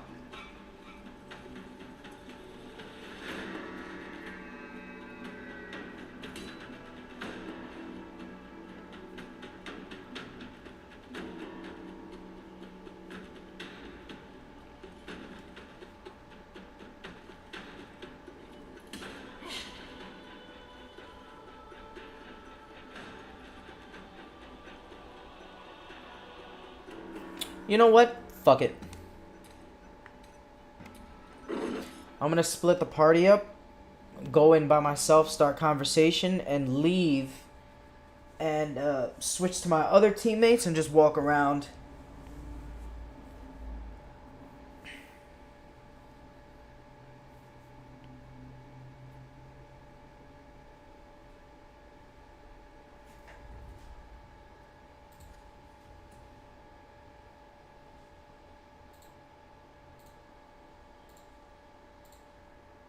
Substantiate it in order to tie it to capitalism. Because I bet Dan wouldn't be willing to acknowledge that the USSR was a capitalist country and the USSR was ecologically ruinous. So, you know, I do believe that capitalism is uniquely and specifically bad for the environment. But it's complicated. What I've gone around. is like you said, you were just talking about that subreddit that's kind of all centered around it. I feel like people see the decline happening, and they're fundamentally unhappy with the way that we have arranged our society. And to act like it was eternal and was always like this is kind of naive. I mean, capitalism is something that has only existed for about 200 years in like the form. Talk to the demon himself, Bosch. Thank you, Mr. Vibbo. Oh, I had to scroll down chat, not the whole form that we know it. I didn't say it's always been like this. Right, but I'm just saying that, like, form of do you government. think that we have figured it out, that we've found the best system of organizing society? I think that, you Like, know, we're at the end of history. I think part of it you have to tangle with is what's realistic. Like, what's a realistic Okay, life but for people to form? I feel like if we're talking about America, what is realistic about a society that, I mean, we live in Los Angeles, there's thousands of homeless people starving on the street in our neighborhood. I'm not advocating. I don't like responses like this. The question should be, what do you think is unrealistic about socialism, like worker control? What element of this do you think is unrealistic? And to work from there. Capitalism didn't create homelessness, of course, though it certainly doesn't help it much. Getting for that. Right, but I'm saying that people see the flaws in the system that we currently have, and so that they... I see them too. And there's a lot of... This is the thing, you're saying like everybody's a radical communist. That's not necessarily the case. Being anti-capitalist doesn't equate that. It just is somebody that has landed on the side of the coin, that they think that the system that we have, that capitalism is not working. And there's a huge variety of people, I agree with everything that people you're saying. go from that. Well, and I don't really believe you can be an anti-capitalist without being a socialist. There are some alternatives to capitalism and socialism, but we call those third positionist arguments, and we usually tie those to the fascists. There aren't many. It depends on what you consider to be the defining traits of capitalism, right? Because for me, it's like market economy and the bourgeoisie, you know, private ownership of the means of production. And there are only so many ways you can meaningfully challenge that. So if by anti-capitalist you mean people who think that our current system is bad, that's like 100% of people. Only the most deranged, like, Clintonite lunatics would dare question that premise, right? Like, everybody is some kind of dissatisfied. But that's not the same as, like, really being an anti-capitalist, right? As, you know, people are always... that would be like looking at all the, like, French peasants in the 14th century and to ask, like, privately, like, how many of them have issues with the monarchy? And it's going to be a lot of them. And it's like, oh, well, all of these people are actually Democrats because they reject the monarchy. It's like, well, not really. Some people, I mean, most Republicans, and I would say even a lot of Democrats would say what you just described, that social democrat kind of point of view. They're not. Would say that you are anti-capitalist with that point of view. Because, Then fine, then I accept that. Right. I mean, say whatever the fuck and you want. social democrats are very often seen as kind of like right on the fence between the what people call the left and the right. So I'm walking the Which in middle most path, contexts- like Buddha himself. Right, you're taking the middle path. Don't you feel though that here in America, like, people can't even afford healthcare? Or Man, he's dumb. I don't think anybody in this discussion, with the exception of chat, and that's always the case, is being dumb.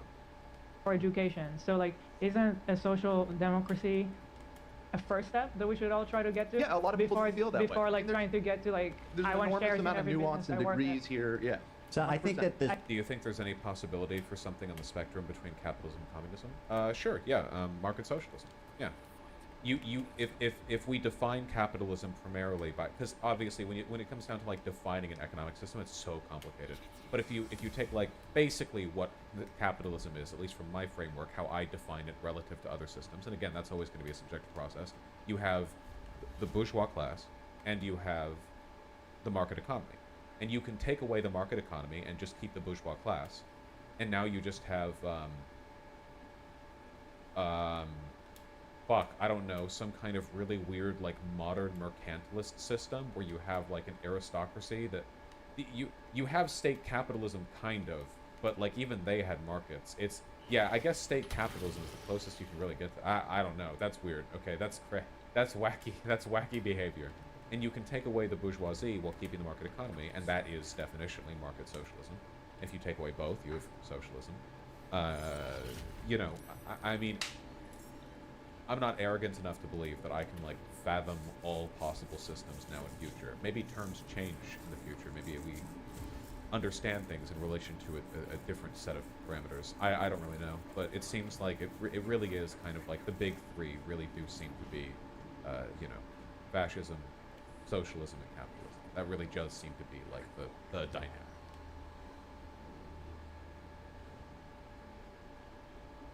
I think that it's like for us, we're mostly talking about like what we see as realistic. Like what's the first step that we should at least try to get, like the bare minimum. I've been here 7 years. I'm still shocked about healthcare. Like it shocks me every single time I deal with it. It is shocking. I paid $200 just to get a blood test. Like it's insane. It's insane. So to me, it's like, yeah, we can talk like philosophical and we can talk all kinds of things, but I feel like what's actually going to happen? I thought all fascists were capitalists. Fascists employ the capitalist mode of production, but unlike in laissez-faire capitalist societies, the behavior of the capitalist is limited to the interest and political will of the state. Basically, Nazi Germany had business owners, but you know goddamn well that no matter how profitable it might have been, they couldn't start selling, like, you know, menorahs in department stores in Germany. There are like broader. The bourgeois are not the ruling class in fascism. They are a ruling class, but they work side by side with the state, and the state operates as a avatar of a not necessarily totally distinct, but it not entirely. Oh, you came right to me. Set Nice. of interests. What's something that would be a first step to improve? Well, I mean, there's a variety of opinions on that, and you know, a lot of people would say that it does need to be an incremental thing, and we need to work towards that. I mean, even people who describe themselves as communists say that, because again, like the USSR, for example, which is the most famous example of like a big country, a big superpower level country that people consider communist, right? Within their own framework, they never thought that they were communist. They thought they were taking steps towards communism, and in a variety of different. They weren't socialist either. Different ways, and so it's just about like that's an ideal. That's like an end goal that people who would self-describe as communists are. Now, what I would say a radical communist is somebody that wants a violent revolution to overthrow the government and take over and implement that system as closely as possible now, which is something that has happened in a variety of places to varying degrees of atrocities that fell out of that. When you say you're an anti-capitalist, though, does that mean that you are critical of capitalism? You which might be I too. am. I mean, Which I am. I think you say you're a capitalist, but it's a But lot I am, more because nuanced. I'm not against the idea of capitalism. I think it's a good system with the correct With a lot of mechanisms in place. corrections. Because when you say you're anti-capitalist, it sounds. In my experience, one of the most effective ways to respond to a person who makes that argument is that the whole battle for social democracy is trying to hold off the incredibly small class of the bourgeoisie from doing their thing. Like all of social democracy, the whole welfare state, everything, the whole political project is just basically how do we like keep this tiger caged and build things in spite of it, you know? Like what does social democracy do? Social democracy is marginally more effective in chaining the bourgeoisie, but ultimately, like you are still aiding and abetting and perpetuating a system in which the most powerful people in the country are ones who will generally want things totally opposed to what the majority of people would benefit from. It's like you're saying, and correct me if I'm wrong, you don't believe in capitalism as a governing. Nice What comes turn. to me too is when you threw out that line from Glenn Ross about greed being good or whatever. I don't think that's not that. That's like a. Isn't that like a? Yeah, no. That's like a. Glenn Ross. I don't think that's the first time that was written. Well, Go ahead. Anyway, regardless. It's certainly not the first time that people have felt that way, but that line that people often repeat is from that play. But anyways, yeah, I mean, all it comes down to me is that I don't think arranging society based on greed is good for the human spirit, and I think we see the consequences of that. I think this is a bad argument to make in favor of socialism. People will respond to and try to maximize their own conditions within the material conditions they're born into and live within. I don't think that socialism is about willfully rejecting greed or like living a monastic lifestyle of purity outside of like hedonistic commercial and commodity pursuits. You know, I don't think it's about like rejecting an element of human behavior. People are going to be greedy in capitalism, socialism. It doesn't matter. Like greed is just a part of human behavior, but it responds to incentive structures, like with everything else. So the goal then is, okay, so humans are often greedy. What can we do to build a system that takes that into account and produces the best outcomes? You know? Yeah, exactly, Dumala. You know, social democracy is basically like, you know, they proclaim to protect the rights of the people and then grant enormous, unimaginable power to a very, very small number of people who want the opposite of that, and then sort of performatively hold. It really is like the circus master who holds off the tiger or the lion with like a chair and a whip. You know, like behold, watch as the benevolent, gracious, and humane social democrat protects us all from this tiger. But you know, at the end of the day, like the tiger and the circus master are both part of the same circus. You know, they both pack up and go on the same trip, show up to another group of workers, and do the playing. I think there shouldn't be a tiger, personally.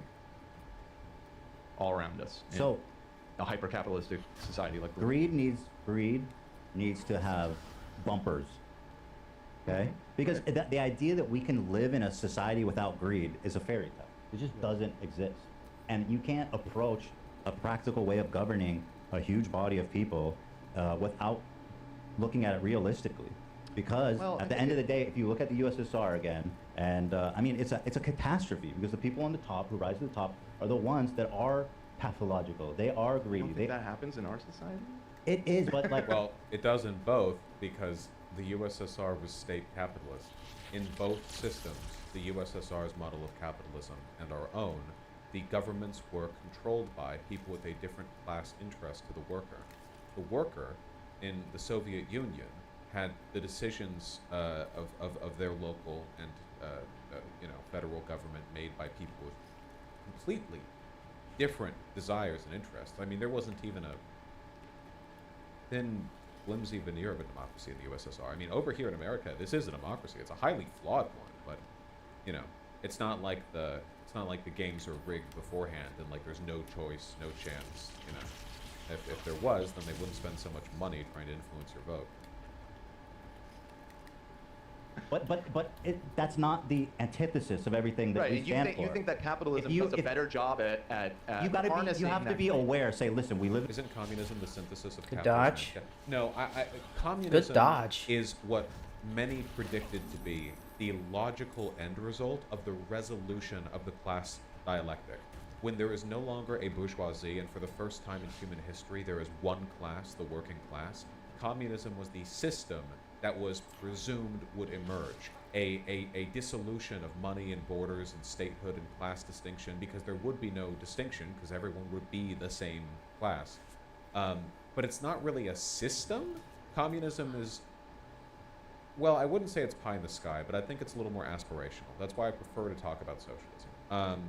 You know, if we talk about commodification, the bourgeoisie is a class. You know, I'd say stick to policy. You can imagine things outside of policy. That's fine and good, but you know, I don't think the appropriate time to bring them up is when you're trying to bring Ethan Klein over. In a world where greed is inevitable, and so we need to harness that for the good that it does provide, and we need to put on bumpers for the bad things it does do.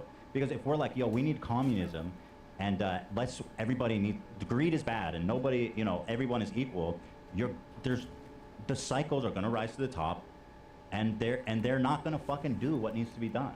It's just not gonna happen, and it's not realistic. People are gonna cut. They're not gonna live that way. They're not gonna live that way. The psychopaths, which there's gonna be like 10-20% are just full-on psychopaths, are the ones that are gonna become powerful, and they're gonna take advantage of the system. They're gonna become our oligarchs. They're gonna become. So do you believe that exploitative. Do you think the United States, there will always be power-hungry, highly driven people who are very unconcerned with the well-being of others? But I think that most people would agree that democracy has done a better job filtering out those people than, say, monarchy, right? So you can make the same arguments for economic democracy. Maybe there will be like really bad guys God who damn it, still rise to Lazel. the top and say, Shadow. a socialist system. But don't you think it's Summon more a hammer. likely that managers would be good to the Beat some people fucking beneath them ass. if they were voted on by the workers who they have to deal with? Like, generally It speaking, summoned it on the just as a floor. I very put the camera up to the baseline top procedural, ceiling. You know, like, how do we arrive at What the leadership? oh, Choosing whatever. our leaders What seems the to be fuck better than ever. leaders being undemocratically appointed or simply taking position by force. So we start with that, you know? That's step one. With like its democracy, like our election system and democracy gives good safeguards, or at least gives some safeguards to preventing the sociopaths like you're talking about that rise up through like a totalitarian system. That's not even a problem that you can control for. There's no way we're going to keep You don't think sociopaths from having becoming like billionaires. elections and being a democratic and term limits, or having our president change every 4 years? Oh, are we talking about like rich people or elected officials? Holy shit, he I'm just talking killed about all elected his officials. I'm friends? talking about like, essentially what I'm asking is, do you think democracy is a good thing, and do you think The democracy fuck? is what helps prevent? Yeah, but obviously our Okay, democracy so- isn't perfect Can I either. fucking Well, see for one, what's I up think they here? do a better Why job can't? than they Why would the for fuck are they all if they were invisible? just like pointed there by a dictator. But for two, a huge part of the reason why people vote in bad candidates is because of corporate-run media. Like, but one of the best examples of this is climate change. There is no chance whatsoever, zero chance, that there would be an actual ongoing debate about climate change in the United States were it not for the fact that the corporations involved in I didn't mean to. Oh, this fuck. worsening have demonstrated an ungodly amount of power when it comes to lobbying and buying up corporate media and disseminating like fake information. You know, so oftentimes when us dirty trolls, you know, when we have bad election results because people voted the wrong candidates, that's largely because it's not like a real choice, I feel.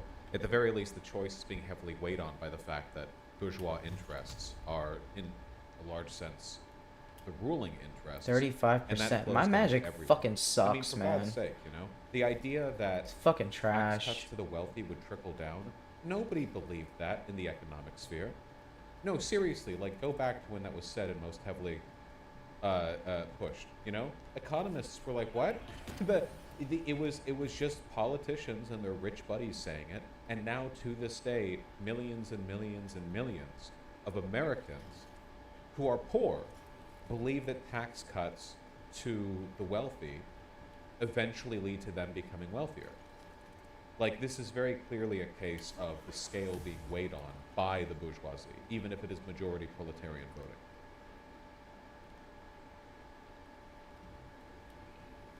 Right. You know. But you think ultimately that being a democracy, living in a society that votes and has, you know, the people agree on how we should, who should represent us and who should lead us is something like that's a better system than like say China, right? Where Is that another they fucking have dog? democratic elites and somebody is elected from within, right? Yeah. Oh, we gotta kill the So main one. Reagan God knew that damn it. trickle-down economics didn't work and was full of shit. Oh, Everything this that is we've fucking learned about the Reagan horrible. administration makes it abundantly clear that up until the point where he was kind of lost in the head, like he like was lying through his teeth constantly. Yeah. Literally, so much of the bad decision making from the proletariat in this country can be traced back to single. This is a fucking mess. I'm literally wasting my time with those goddamn dogs. Realized that they could make even more money on their few years left on the planet by just like ruining the world in their way, like consistently, over and over and over again. This is how, like, you trace back so much shit. This is why, like, there was no gigantic bourgeois conspiracy to pushing Bernie Sanders' popularity when he was advocating for a $15 an hour minimum wage. This is the difference between authentic and inauthentic politics. Bernie Sanders said, hey, shouldn't we be like get paid enough to pay our rent? And people like that idea. They don't need corporate media to package and sell it to them. It's a good idea, you know? Meanwhile, to believe that climate change is a hoax, you have to filter this through 17 consultants, all of whom are making a lot of money to lie as they disseminate this through politicians and newspapers. And, you know, maybe that reaches a lot of people, and maybe those people have their minds changed. But I don't think that, what we're describing right here, is a fundamental problem with democracy. You know what I think is a non-fundamental extrinsic problem to democracy? When you have a democracy, and then you give an enormous amount of political and media power to a small group of people who have entirely separate interests to the majority of the population. I think that imposes a problem on democracy. I don't think that democracy just necessarily leads to people electing sociopaths and lunatics. I think that that takes outside influence. 40 damage? The best example is always Mitch McConnell. Holy who has to spend shit. $10,000 for every dollar an opponent spends to keep his seat. Is that true? Jesus. I'm gonna give What if we Lae'zel ran some companies extra that way? hits. She's gonna need it. Because companies for 10 aren't turns. They're totalitarian. So how do you run a company? So first of all, usually how are companies made? Usually. Are you saying like an entrepreneur starts a small Yeah, business? like Apple. Let's just take Apple or Google. Right. Made by a few enterprising people. So yada yada yada. It's made by 3-4 people. Apple, and over the years, it's growing. It's growing. And so, how do you run Apple? At what point does it become like subject to public opinion on who's going to run it and stuff like that? At what point does it get big enough Right. to That's make a good those question. decisions? And that's something that That's a policy decision. You can 8 people, 10 people when you put the line. I mean, yeah, whatever. It's not like a necessarily objectively correct line there. See, that's why I asked the question about how Like, you do feel you- about elected. Because like that's a an big independent artist range. is also running a business and could be making a lot of money depending. There's a wide range. So But how do we what do we define as? businesses aren't government. No, they're not. They're small governments. They are. Like, objectively, they are. They don't have. What the fuck was that? Government. But on a day. I fucking shocked his bed? Individual, like an individual human's life, is probably affected by their workplace decisions a lot more than their actual government decisions. You know. A person can go years without feeling the effect of government policy, you know, just this big invisible, oh, someone over in DC is doing stuff, you know. Sure, they walk down roads and, I mean, they feel the effects of government policy all the time, but in terms of active impact on their day, not so frequent, but they go to work and that's a day-by-day thing, you know. Part of like the freedom we enjoy. But I agree that like a company like Google is almost like government. Yeah, we're you know. Well, that's a whole different aspect of regulating these Yeah. like monster Yeah. businesses. Right, and oftentimes, you know, when there are critical parts of society that we deem like off limits to the private sector, we're like, let's say like the military. We don't, you know, the government has a monopoly on that, right? Monopoly on like keeping an armed force and everything. Yeah. And at least in theory, I mean, obviously there's a whole different conversation, but you know, in the United States, we have some say over what our military does as a result of that, right? You dumb bitch. Because we elect the people, we elect the commander in chief, we elect who's in charge, and we elect the person who is able to control the armed forces, right? I mean, theoretically, the armed forces should be controlled by Congress, which hasn't really ever hasn't been taking place recently. You're right. Yeah, according to the Constitution. But you're saying, what are you dumb saying? asshole. You know what I mean? I'm just saying that there are. No We loot? can agree that there are certain things Fucking in bitch. society that we have decided that it's best if this is not left up to the entrepreneurial spirit, right? Yes, government should be in charge of stuff that has great social. Right, and so value. some people might think that the work that people are required to do to live in our society is also something essential and should be controlled more democratically in the same way that we control government institutions. How? Like what? The same. I mean, How what do do you you do mean? that? How we do? There are public institutions, right? So electricity isn't invented by one dude who's just like, I have this great idea, I'm gonna make a company. Okay. The internet isn't owned by one dude. You know what I mean? Water isn't owned by one dude. I'm not sure what the discussion is right now. I don't know what the point being made is. Just by the definition of yeah, utility. it So if belongs to Google, the how commons. are you gonna go to a guy who founded Google and say, how do we make the government, we're taking it for the government. So what does that mean? What does that mean? Okay, well, I mean. So again, I don't advocate for this all to be taken by the government. Decommodification often means government control, but not always. There are ways to decommodify something, but not have it just be like government run. There's variety there. I tend to advocate for worker cooperatives. So I feel like there's two tracks here because there's how do we like you're now asking like how, because we're in deep, right? There's a sunk cost here. We built the society the way that we are, and ripping that all out is going to be a very disruptive process. So you're right. Like, you know, if the government tomorrow were to nationalize all of Silicon Valley and just say, yeah, these are all publicly owned and take it all away, obviously people wouldn't go quietly with that, especially the people that own Google. They wouldn't like that, right? And so I mean, that's something that has happened in history a lot when socialist revolutions happen, when, the revolution happens and it's like, okay, we're going to nationalize all the oil industry. Like, that all just belongs to the government now. You don't get to own that as a private citizen anymore. And so, where is that line? What is essential to society? What is it? Again, oil, you're talking about a natural resource. I'm talking about like a big company. Sure. They invented their own product and sell it. I personally don't think there's anything wrong with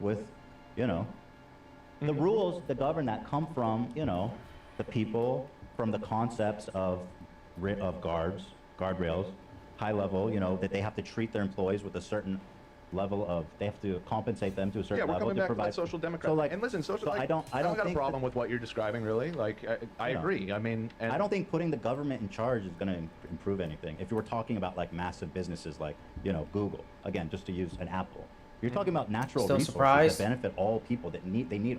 Then that's it. Then but listen, I'm open to having a debate about these things. I'm not saying one way or the other. Conversation about it. I just think that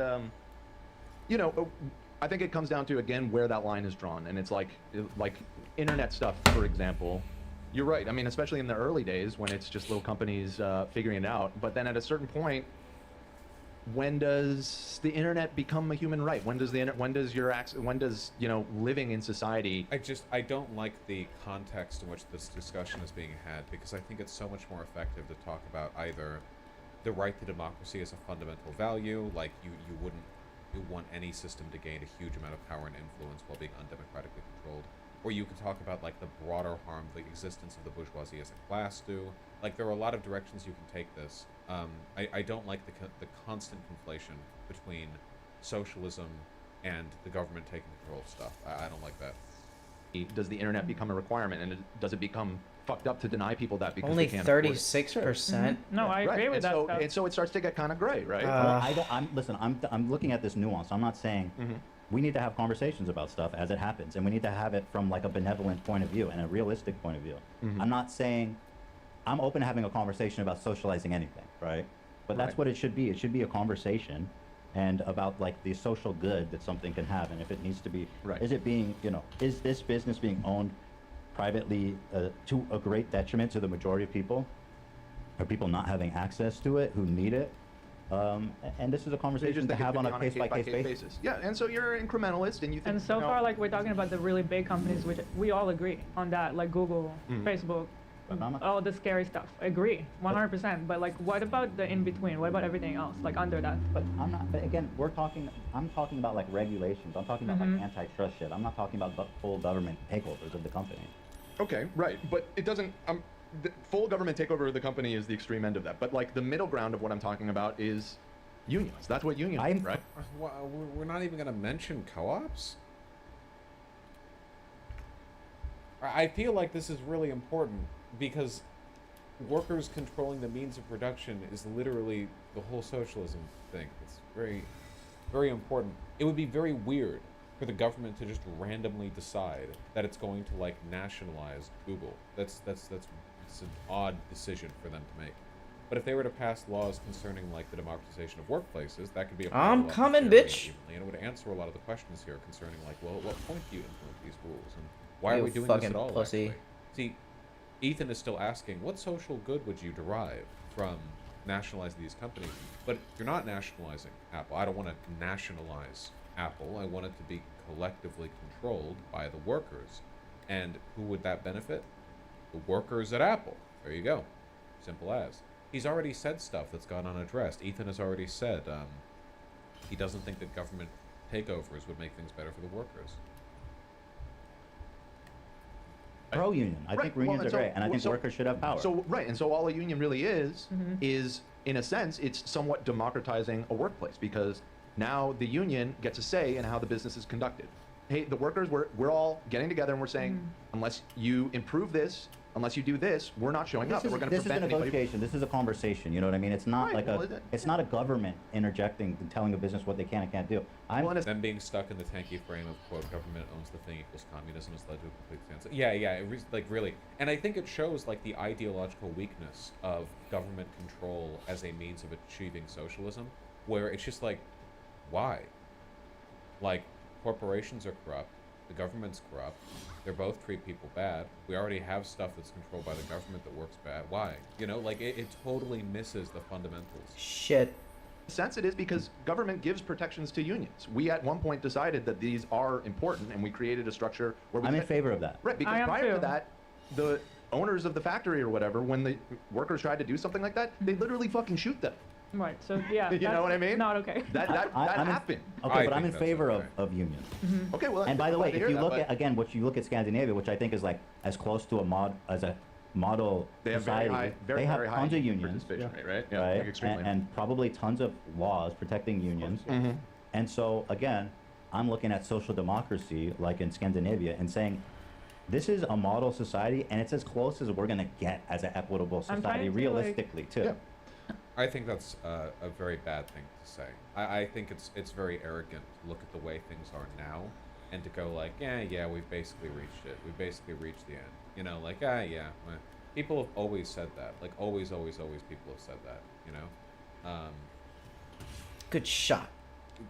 Yeah, it's like everyone thinks they're at the end of history when they lack the political education to perceive what might be improved upon.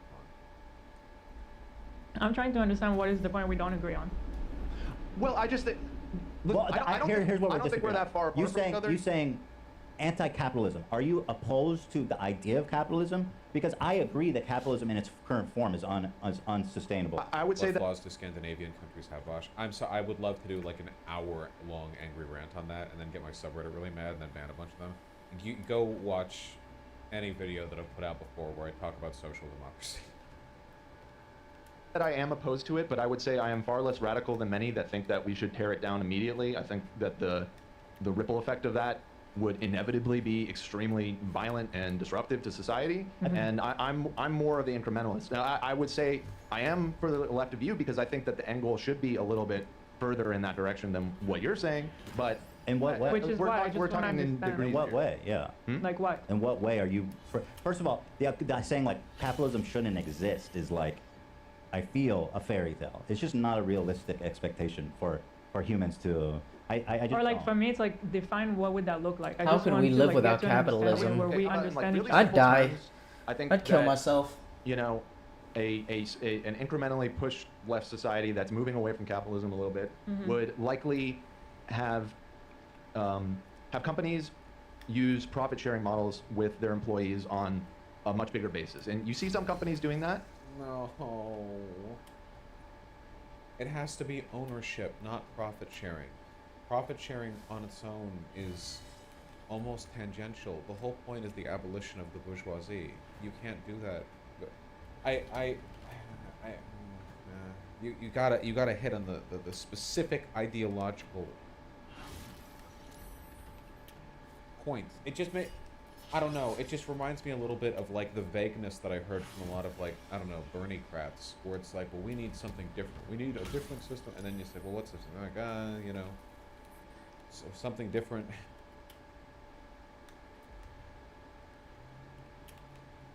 But if you study it over time, what has happened is the opposite of that, is that the profits of companies are getting concentrated more and more up. Well, we're just talking about regulating and stuff again. Right. See, yeah, again, you can't challenge Ethan's position if your only problems with capitalism are regulatory. That's it. You're going to keep running into that because, you know, Ethan's correct. You can regulate your way out of that. The real question is, why doesn't that ever actually happen? We could theoretically get, you know, a welfare state, free education, and the like under a monarchy. Like, there's nothing that prevents a monarch from doing those things. Nothing at all. So why do monarchs tend to enrich themselves at the expense of their people and do very little to benefit the average citizen? Well, there's something about the material conditions and the class incentives of a monarch that makes them disinclined to engage in that behavior. And there's something about the bourgeoisie, the most powerful people in our society, that disinclines them to allow us to regulate them. Right. So I would say that one thing that you could do is you could regulate it that you, as an owner and a CEO of a company, the profits that the company is generating, you're obligated to share that with the people that work for you on a much bigger scale.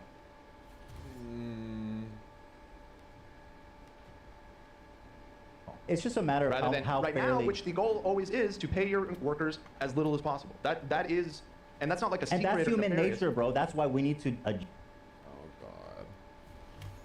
It's all tumbling down, tumbling down. Just where that bar is.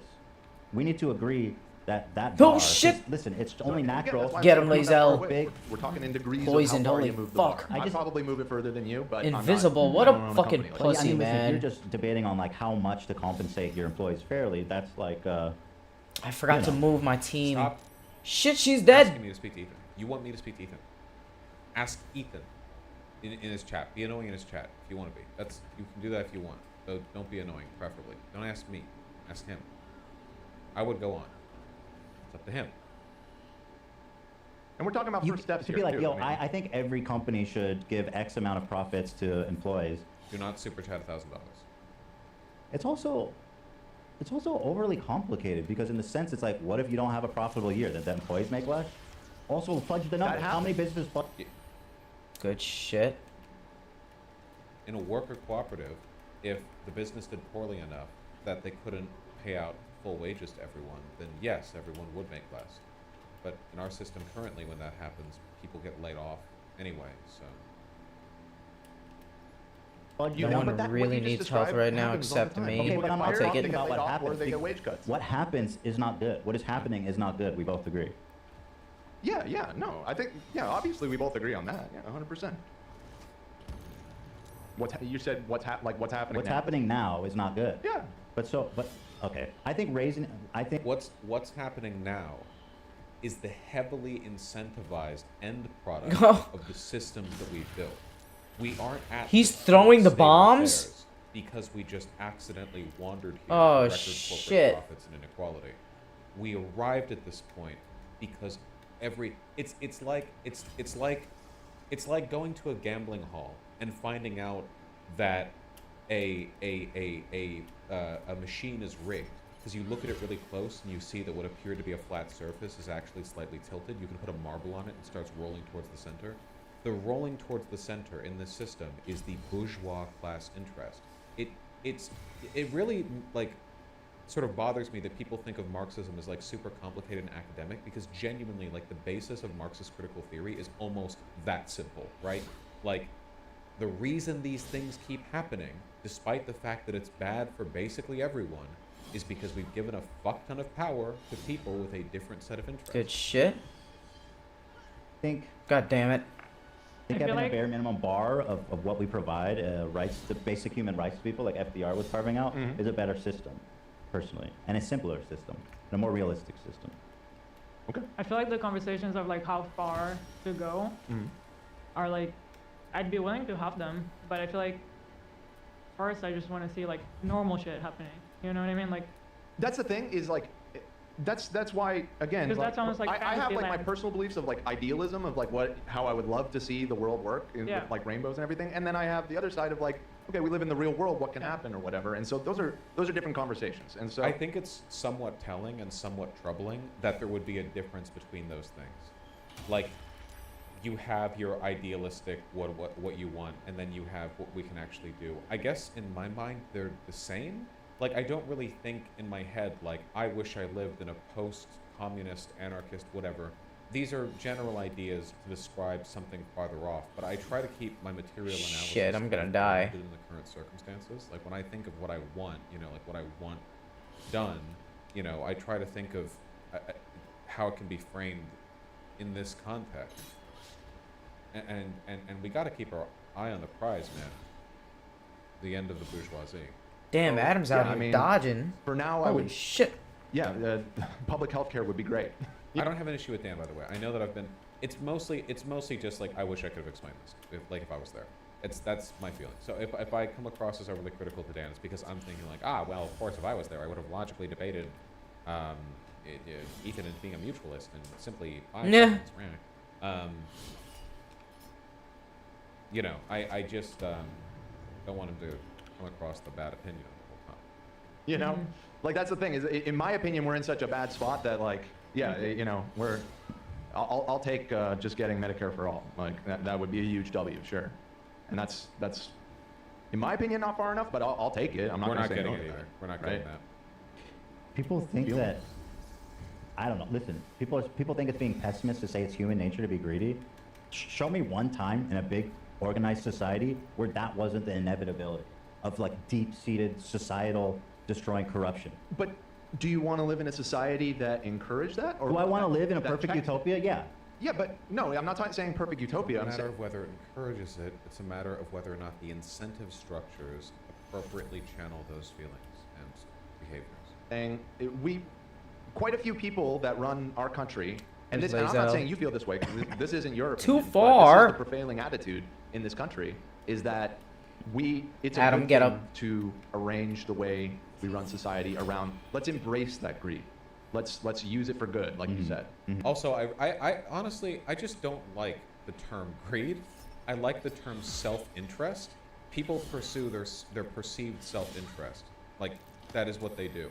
People's self-interests can be met in a variety of ways, and there can be ways to socially condition Astarion is killing it. What like self-interest people are pursuing. Rather than, hey, Keep it this is a together, fundamental Shadow, we need part of you. Human nature, we should check it. Yeah. So that's the difference. Well, right? it's to me not that big of a difference. It's I the think same thing. I think there's a fundamental tried. difference. I'm not saying like there are people who are going to be extremely innovative and effective that are going to be motivated by wanting to be really rich and really Like, powerful. Yeah, I mean, Elon Musk is a good example. He's certainly not the example I would go to if I was trying to demonstrate the value of entrepreneurship and self-interest in a capitalist system. What he said, by the way, is just wrong. I don't think there's any reason to believe that the belief that you might achieve great wealth is a necessary incentive and motivator to people doing cool innovations. I just don't believe that's true.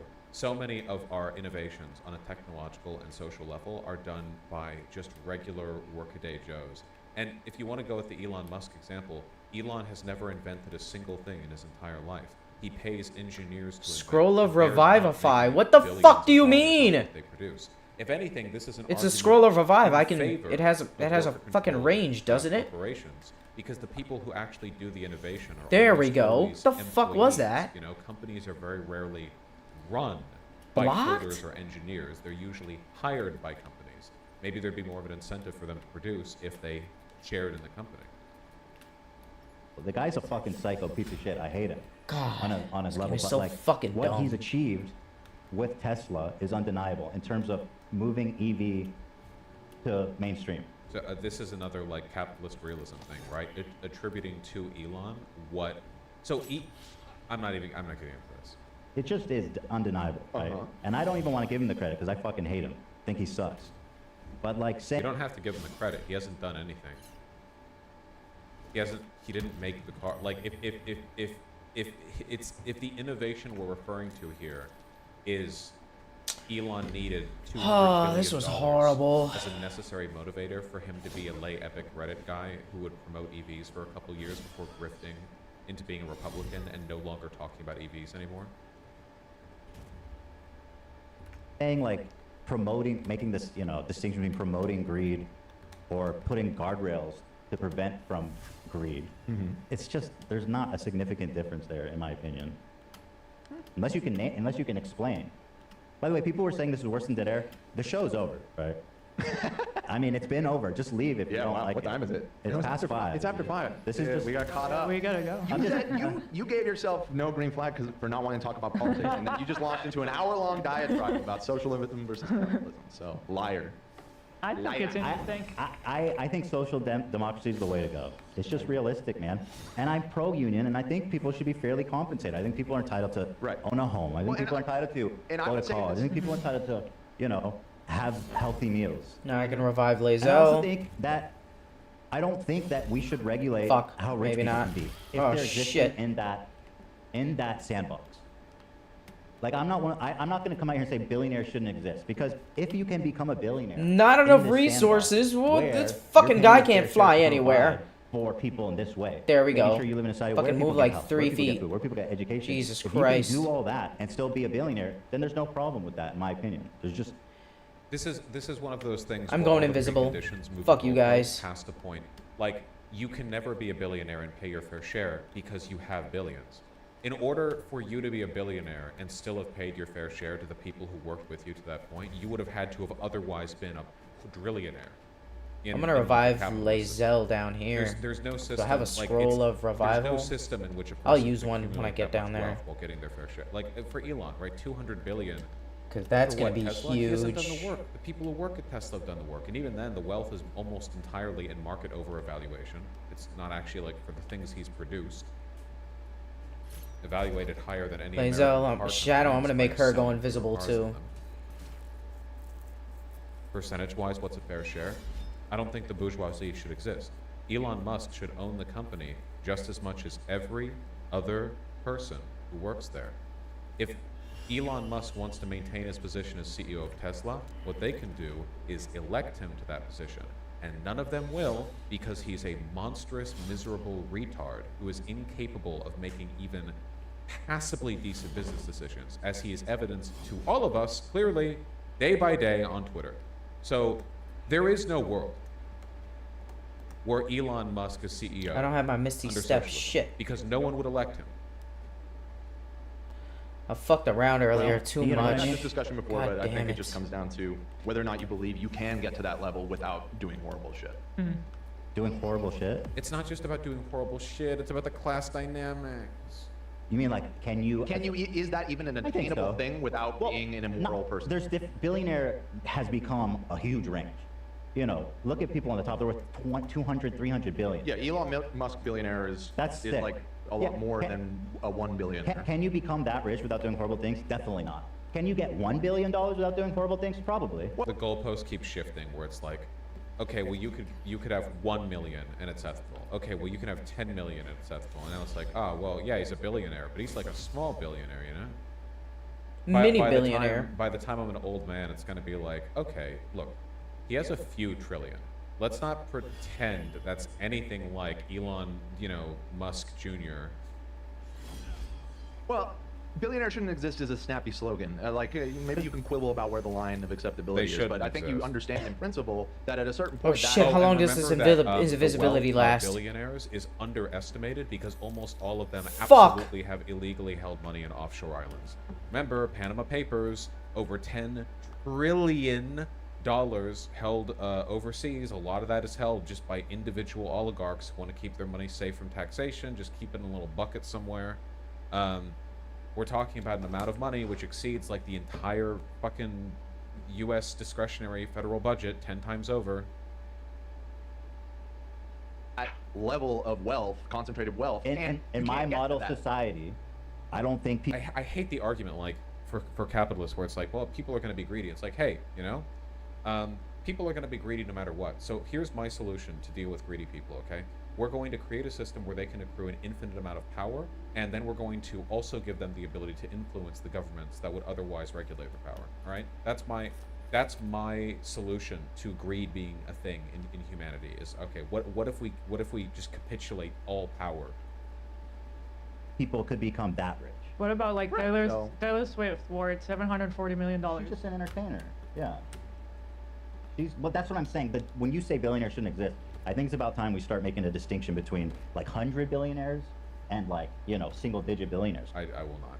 I'm not.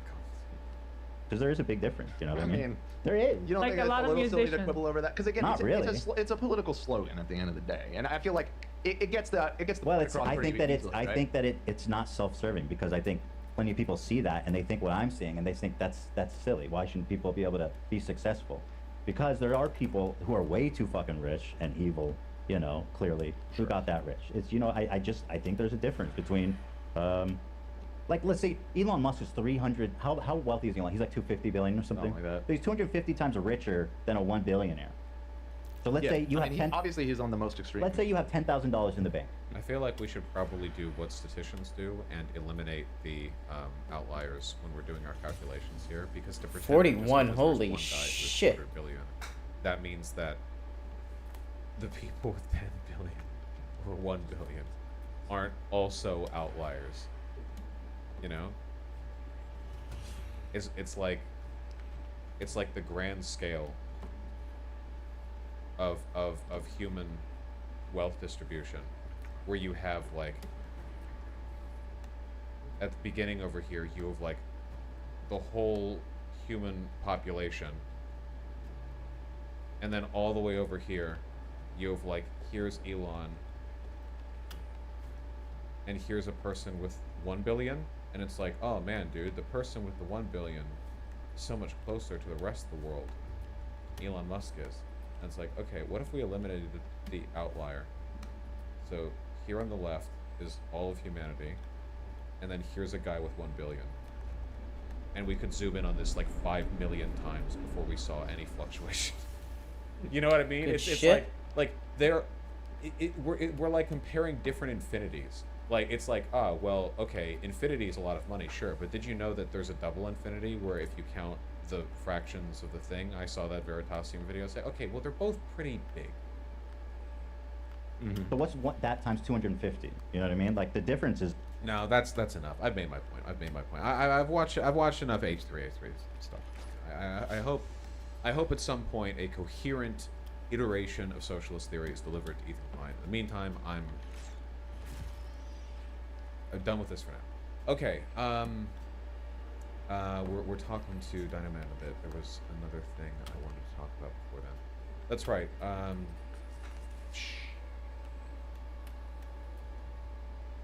Two things, actually, really quick.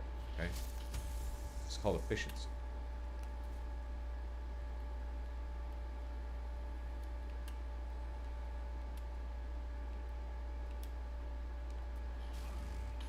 Sort of a little thing, you know, just a small thing to worry you a little bit, I guess. There was a recorded book burning in Missouri the other night. If I'm not mistaken, I believe that some of these people are Missouri state Republican officials. Here they are toasting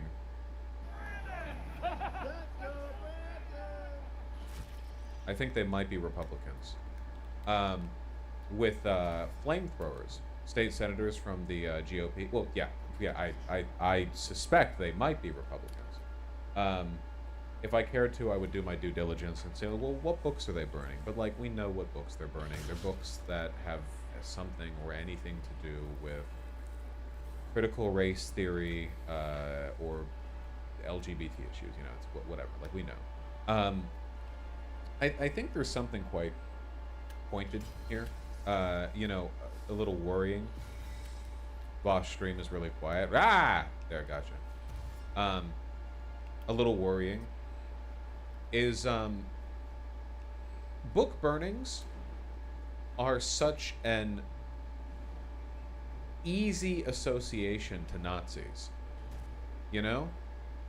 Like, there's a lot of stuff that Republicans do that is Nazi-esque. That's not new. That's not unique. But book burnings are one of those things where they are so directly, you know what I mean? Like, it's on the nose. It's right there.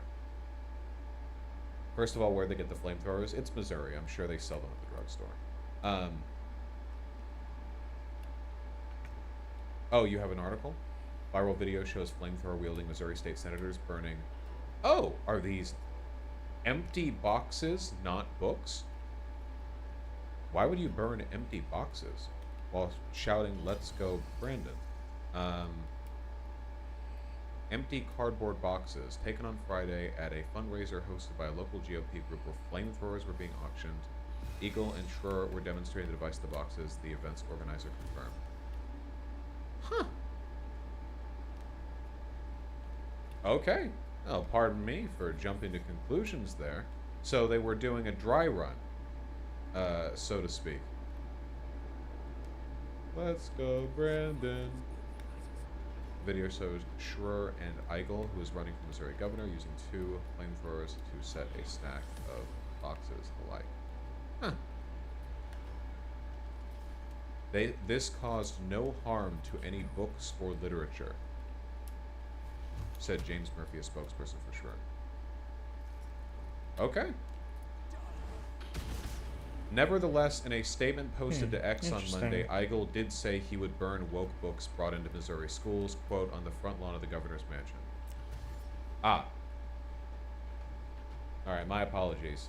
I was prepared to be conciliatory then, but it's like his account got suspended sometime in the past few hours. Okay. Well, I wonder what he said. Yeah, I was prepared to be conciliatory, and I guess I'm glad I know these are empty boxes. I was presumptuous here. But if one of the people involved is then like, hey, we didn't burn no books. Oh, but we will. We'll burn them woke books right there in front of the state capitol. Yee-hoo! I feel like we've kind of circled around to it no longer being worthwhile to be conciliatory. Why would they do that at the end of the AP article where they're like, hey, this specific instance of them burning things weren't books. They just looked like boxes of books. Also, he said he wanted to burn books. You know what I mean? Okay, that's pretty funny. Yes, I remember the book burning over in Nashville. I thought this one was particularly meaningful because there were state officials that were present there. And again, it's so on the nose. In a sermon preceding the bonfire, Locke described beefing with, quote, Freemason devils, and said, I ain't gonna be suicide myself no time soon. I love that that's like the go-to announcement from every conservative before they do anything now. It's just like, hey, listen. Yeah, I do remember this. The fact that they were state officials felt pointed to me, but then it's like, okay, so he said he would burn books anyway, you know? That's pretty funny, I guess. I think that book burning is bad, personally. That's my politics, right there. That's an opinion that I hold. There was one in Virginia last year too. Let's go over here and make them run. Even if this specific instance was Come on, not boys. a book burning, but rather a dry run being done by somebody who said he wanted to burn books, I feel like, again, it's about being on the nose. Republicans do and say a lot of stuff that is heavily Nazi-esque, but I think it's relatively uncommon for them to do things that are so culturally signified in that direction that it's like, whoa, what are you doing? There's a reason why book burnings are held in such like specific disdain, you know? Because if you think about it, book burnings don't really do anything now. Like before, a book burning was a huge deal because a lot of books, like there was no internet. You know, a book burning represented the destruction of information in many cases in an irreplaceable way. And that's what the Nazis did. You know, the famous book burning of their like sexology center, where they burned a bunch of research on queer people and trans people. That was the research. You know, a lot of that research just doesn't exist anymore. Beautiful. Now, obviously, everything. You know, you can get a PDF of any book, right? Like you burn some woke book. Well, it's not like it's gone. The info stays. So why do people hate book burning so much if they're now essentially just a virtue signal? And I think it really is just because of the Hitler particles, right? Tell me I'm wrong. Isn't it just a Hitler particle thing? Like, it's just so on the nose, so obvious, so like it's like a signifier more so than anything. So I think that's pretty noteworthy. I just don't know how you could do that and not know that you're inviting Nazi comparisons. Yeah, it's a symbol, right? And I think the symbol is, yeah, the implication is deliberate, I think, you know? And if we acknowledge the fact that it's get your ass over here. A symbolic matter, isn't that kind of an acknowledgement that the only purpose of a book burning in the modern era would be for a way to publicly signal that you were on that Hitler ship? Or maybe on that, like, I don't know, that like Christian anti-Satanist, like satanic panic shit. Alright, we got a couple of you boys. You know what I'm talking about? Like, the whole point is the signifier. Which I guess, if we circle back around to that point, it actually doesn't matter whether or not there are books here. It's not as though the books being destroyed would have meant anything. They're not irreplaceable, almost certainly. The fact that they're doing this in the style of a book burning has exactly the same symbolic meaning and intent as if there actually was a book burning. Huh. Crazy how I managed to logic that all the way back around to me being right, even though I was wrong. Isn't it crazy how that works out? I love that. Human brains are rationalization machines. I believe all of it, by the way. I stand by it. When I say, isn't it crazy how that happened, I mean it. You know, I would say, oh, isn't that crazy? Haha. Think no more. Concluding. I love concluding. I'm a concluder. I'm not playing that seriously. There was one other thing that I had on my mind before we talk more to Dino Man. Okay, remember how when John Fetterman became a senator, we talked about how he was going to bust wide open the rules and regulations on dress code and decorum within the Senate? I didn't think he actually would. I didn't think that was really going to happen. Senate ditches dress code as Fetterman and others choose casual clothes. I did not actually think that was going to happen. I was being facetious. I was kidding, but okay.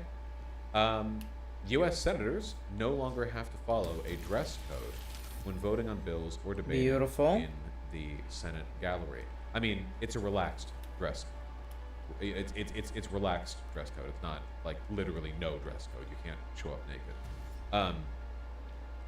The more informal code made voting easier for John Fetterman and Democrats. These guys are just lining up for me. Got the perfect spot. Incredibly and they funny. suck. To stay within the rules, Mr. Fetterman has had to cast votes from the gallery's side doors by turning his thumb up or down when he is not in a suit. So, it's the perfect time to use the arrows. Actually, hold on. In his basketball shorts and hoodie, from the door leading into the Senate, I guess they got sick. Can I hide here? In his casual attire. Yeah. Unironic. Hold on. Let me try to. Now, become ungovernable. Yup. This only Get that applies ass over to here. lawmakers. Bitch. If you are a visitor in the Senate voting hall, you still have the same dress code applied. So this is only the senators who benefit from this change. Your boy's all the way back there. Schumer all right, who's this? Fetterman in a statement about the dress code, which will only apply to senators, not staff. Let's go over by Astarion. He's got a good spot. Formal members. By more formal members, or we can what go they right mean here. Is conservatives largely. I think Marjorie Taylor Greene was screeching about this on Twitter, which shadow? is funny Okay, because perfect, Marjorie Taylor Greene was literally like screech booing Joe Biden like a fucking animal during his last State of the Union address, which is okay. I'm so sorry. Just with regards to the decorum of our lawmakers, I have to say this, okay? Not that good. Because I don't want to fit it into its own segment. You know how Lauren Boebert was stroking off that guy in the theater and vaping and just generally being belligerent? She got her tit felt up. Okay? And then it turned out the guy that he was jerking off, or that she was jerking off, was like a Democrat who owned a bar and they hosted drag events at the bar. Okay. A TMZ photographer tried to get a rise out of her while taking a pic. And she said, ultimately, all future date nights have been canceled. And I learned to check party affiliations before you go on a date. Which implies that was their first date? That, like, date number 1 was getting jerked off in the theater? Of course, this has absolutely nothing to do with decorum in the Capitol building, but it's base TBH. Yeah, I can't believe it. Maybe this is why Colorado voted her in. It didn't make sense at first, but now we know. This is truly representative from one of the first states to legalize weed. Bosch, please no slut shame. Oh, come off it. Jesus Christ. These were literally like Puritan mom fascism vibes, and then she gets caught on videotape vaping while stroking a cock in a theater on a first date. You're allowed to laugh.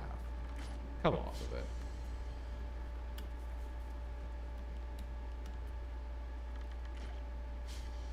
What the fuck? Yeah, it's hypocritical. It's not just hypocritical. It's funny. It's incredibly funny. Anyway, I'm sorry. This is only tangent related.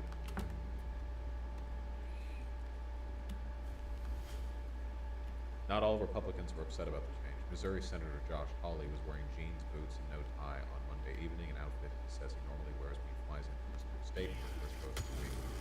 Now I can vote from the Senate floor on Mondays, Hawley said. Okay. It's kind of difficult for me to like strain out any serious political commentary on this subject. So I'll just say this. Generally speaking, I think it's good to have lower standards of decorum. There is no decorum on Capitol Hill, like at all. The Capitol building is a shit pit full of demons who they rape children. They get nothing done. You came down here decorum, just for me? I don't care for it at all. I am completely okay with a dissolution of those fake standards. It feels like a very, very minor, but still somehow meaningful blow to liberal civility politics. You know, I hope we can call a spade a spade. You know. Where the fuck is he? Any institution. My screen just blacked out. The elected legislators just so we can get to him. Hold on. I got you boys up here. A legitimate force. Let's give you a little something. And for that reason, forcing everyone to wear a tie is just. Let's get a nice area attack. Hold on. Let's get some acid. Yeah. You guys actually saved on the acid. The fire's good enough. Ron Fetterman, do you want to talk about the Fetterman clone stuff? While we're on the topic, I suppose, we have a whole 1 minute before talking to Dino Man. Except the link you gave me doesn't work. Put her down? What's happening right now? Yeah, also a bunch of people think that Fetterman has been killed or perhaps died and has been replaced. And they can tell this because sometimes pictures of Fetterman's face are taken at different focal lengths. That's it. Yeah, sorry, the link that you gave me doesn't work. Oh yeah, that's true. AOC correctly pointing out that Marjorie Taylor Greene has no room to stand on. All right, Lazelle, time to fuck him up. To decorum, because she literally brought a series of pictures of Hunter Biden's fat, girthy cock on the House floor. Like, oh, you can wear a suit without a tie? Well, she was.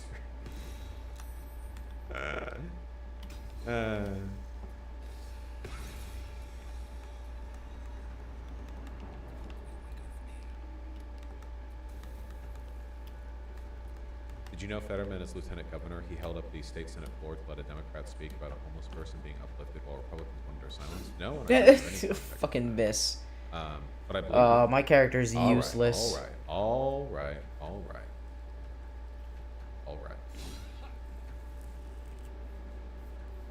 Come on, join the party. Twitter's down. I just think that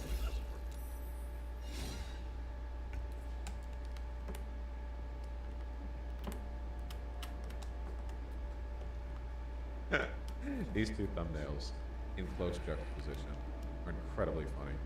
The most bad faith debate I've ever had. Can I please just have one normal debate? It's holy quite shit. Good. I think good work has been done. You know, the continuity. Let me live. Let me live. Okay. No, the main page isn't loading for me. Oh, okay. I guess Twitter actually is down right now. Well, I can't promise a good debate right now. I can promise a good conversation. Just one moment. Dynaman, I know you're watching. I have a lot of DMs. Oh, Lazelle, go nuts. She has the... She has a cleave. Let's hit him with the cleave.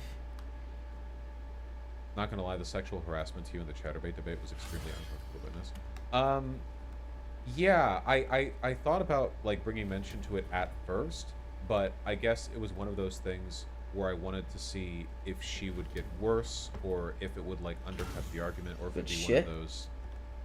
You know, it doesn't bother me that much, right? People certainly say worse things about me online than, hey, fuck me. But it's pretty weird, you know? And it's not a matter of like the effect it has on others too. Like, you know, you can't walk up and punch somebody even if you randomly luck into punching somebody who happens to be into being punched, right? Like if you just go up to some like submissive BDSM fetishist and they're like, oh my god, thank you. That doesn't mean you can just go up and punch somebody, right? It's still weird to do it in direct conversation. I'm like, yeah, no, it was super fucking weird, yeah. Your chat would have eaten you alive if you'd done that, Mosh. Yeah, of course. If I was talking to a chick and I was like, hey, I'm smarter than you, I'm gonna also come over there and fuck you. Like, what?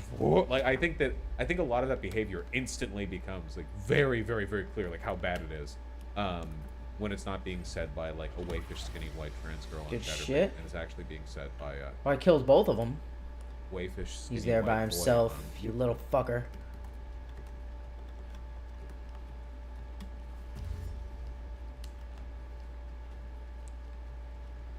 Wayfish? Yeah, it was a joke.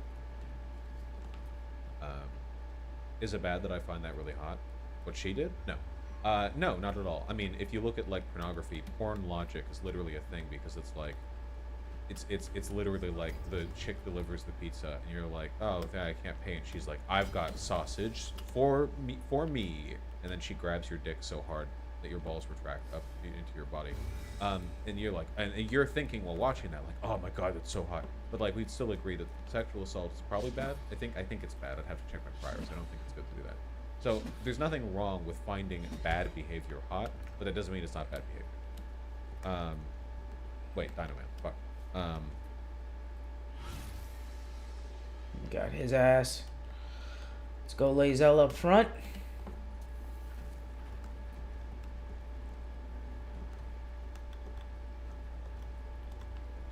Yeah, of course. Let's guess where he is. He over here? Nope. Hey. Greeting, Wash. Hello, my friend.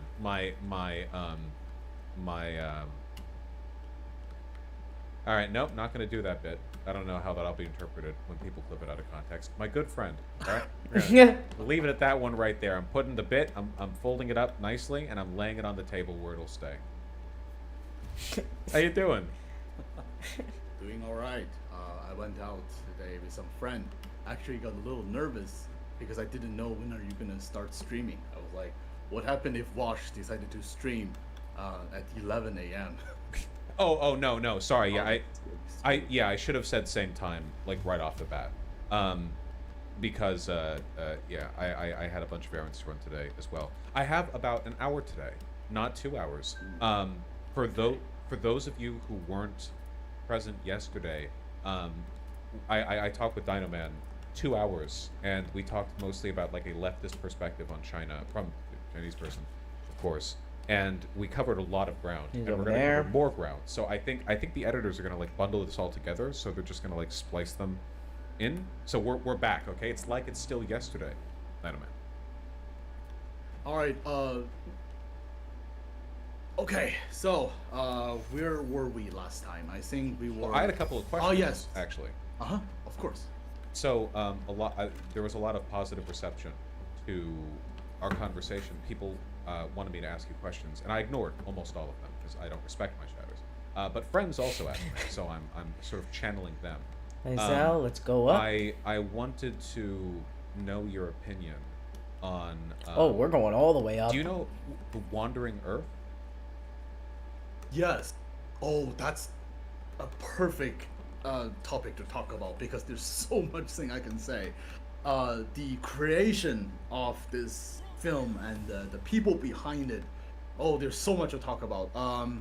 Do you want me to talk about this in the long way or the short way? Because there are actually a few more topics I want to add in because there's a few things I say I want to talk about later, but I forgot to go through it with you last night. Yeah, well, I wanted to talk. One of the topics that I wanted to touch on was like the Chinese media being broadly disseminated in ways that are kind of propagandistic. So I'm okay with you hitting it long, and then we will Come be on, efficient Daddy. with the Holy topics they shit. proceed. But please, yeah, everything you have in mind. Oh, he's bugging out. Of course, and this I am certain this will not be the only. Come on.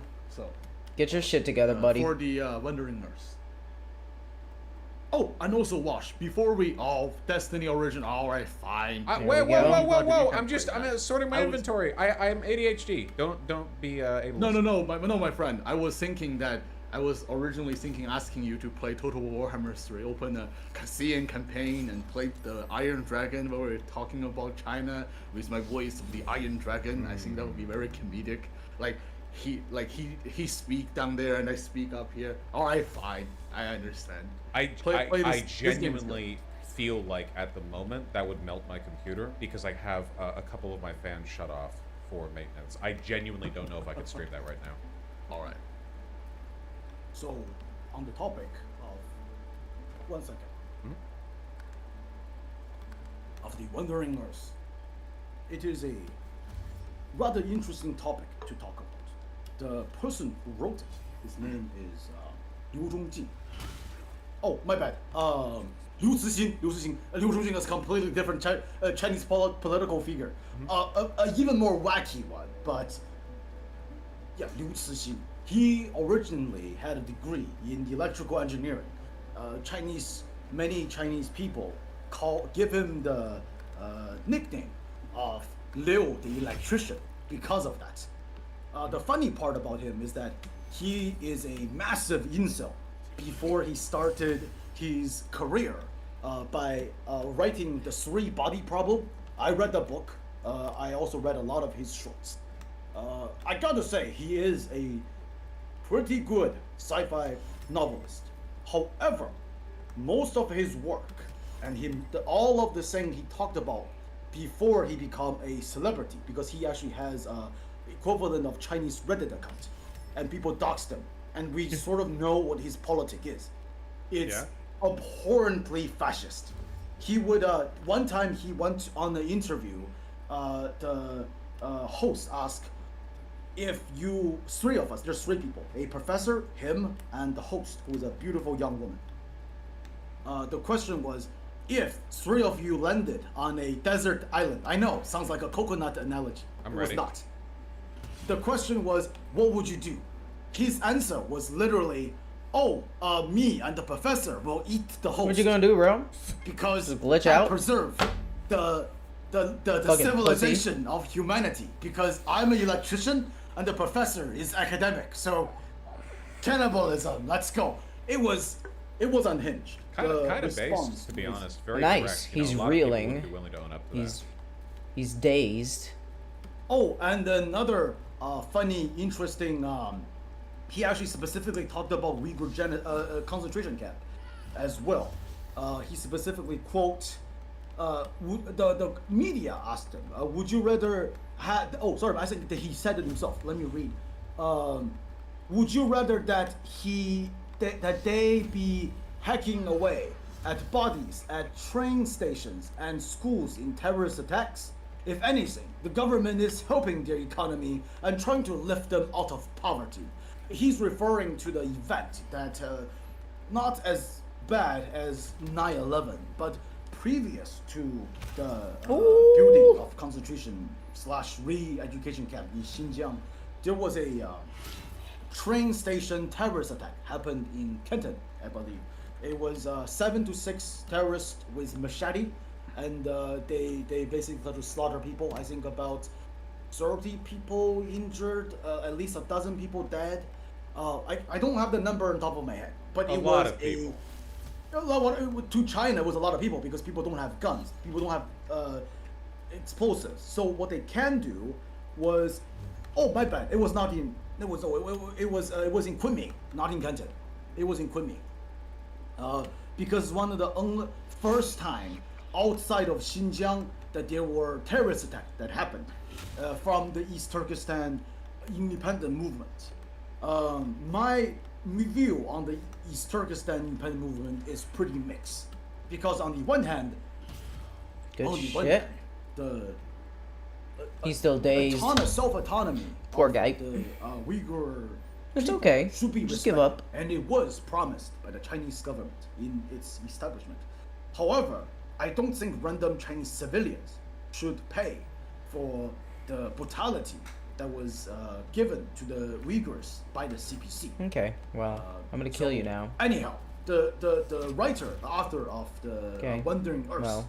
as well as the Three-Body Problem, his politics is Alright, you're very gonna bad. die. There we go. The Return to sender. terrorism is bad, Lizelle is but inspired. the Uyghur people Jesus deserve Christ. to be categorized as this block of potential Damn, that was terrorists rough. and be treated as subjects that objects that should be subjugated to a authoritarian control, especially in the form of concentration camp.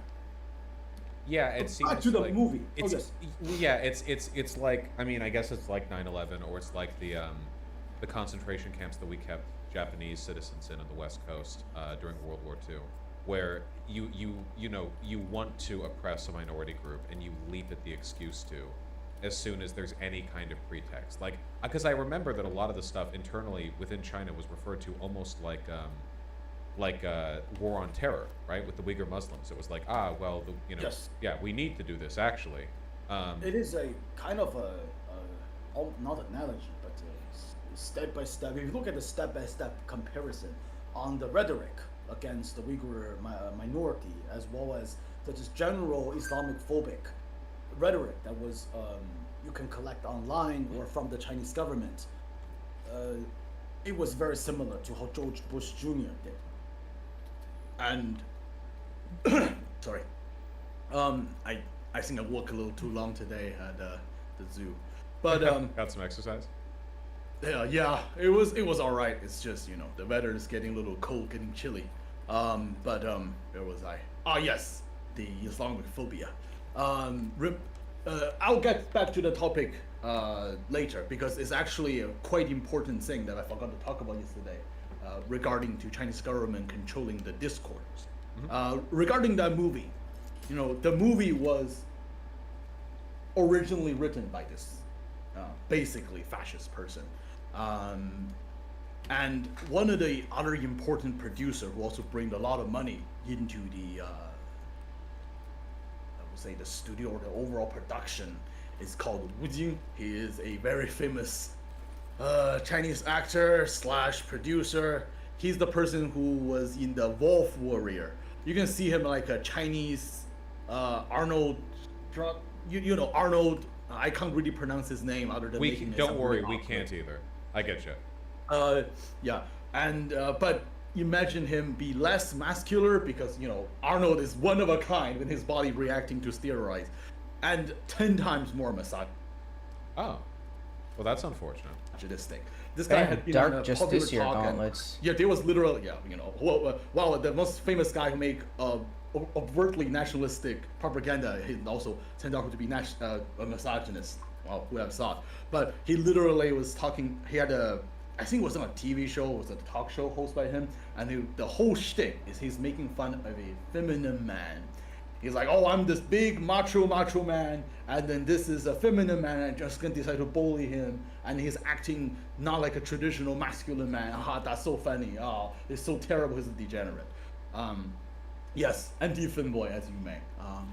However, he is a good actor, as I don't know, Jim Carrey is a good actor, but he also have a lot of sway and influence over the production of this movie. So the movie itself was presenting China in this very unique, superior sense. Like, oh, none of you Western country can achieve what we Chinese are able to do, because you cannot put down some minor sacrifice of ethics or moral. We Chinese are so much better than you because we can actually band together and then do these things.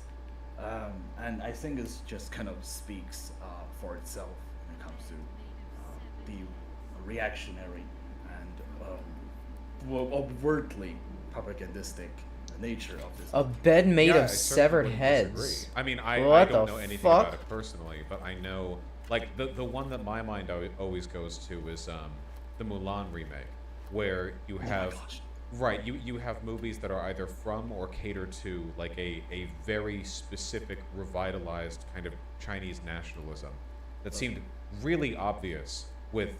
Fun fact, my girlfriends cannot watch the original Mulan without crying because the song is too sentimental for trans girls.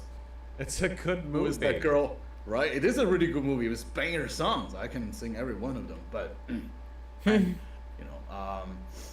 despite having scenes like Chinese people eating dumplings with rice, which obvious. This is like someone put bread on top of pizza.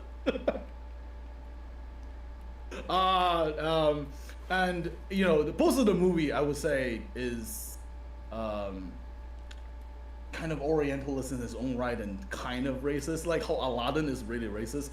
Hakim, if I have to say, Hakim have one good take. Is his analogy on Aladdin. I think people should watch it. His analysis on Aladdin is actually a really good banger. People should watch it. But yeah, the new Mulan movie, gosh, it's so bad. It's not only just bad because they shoot it close to a concentration camp, but also Holy shit! Look at this halberd. the whole representation is so off. All Maragon halberds. Yeah, and it was certainly Holy not as good as shit. the original. So, specifically, because I haven't seen it myself, with regards to the three body, and Severed the head. movies that have No come thanks. out, which have apparently been received pretty well. I mean, they're popular, if nothing else. Like, to what extent See if it's is better this than my being, shit. Probably not. directed? Like how heavy-handed is the CCP Yeah. being Not as good. in sort of like managing its cultural export? Let me see. Can I hold these? I mean, is it known? It's Is that hard like a widely? It's hard to say. Okay. However, the tone itself kind of say for its, because Wu Jing, again, the producer, who's also the main actor, he is, the Three Body, the book, or you mean the Wandering Earth movie? Oh, the movie. Sorry, the movies. The movie, I saw it, because I don't think we're gonna talk about the book. But the Wandering Earth, which is based on a separate book that is written the same way. Wu Jing, who is also a producer and the main actor, the reason why he became famous, again, I think I said earlier, was because the movie series, the Wolf Warrior, it is the same term that the Chinese diplomats have employed for its own tactic, right? The Wolf Warrior tactic of the diplomat, which means over-aggressive, sort of almost a chauvinistic tone when they are talking to foreign adversaries. It is Wu Jing actually pushed a lot of internal media that is overtly nationalist. When he got involved in any type of movie later in his later career, it all become extremely nationalistic in nature. So I'm not sure how much the Chinese state have strong involvement, but again, every single cultural product in China is created under the surveillance and the consent of the state. With this much money, the state is definitely involved, but I don't think it's directly controlled. There's a lot of way to overtly pushing narratives, stories, and an apparatuses to manufacturing a manufacturing consent, right? So there's no getting away from it. No, I don't think so.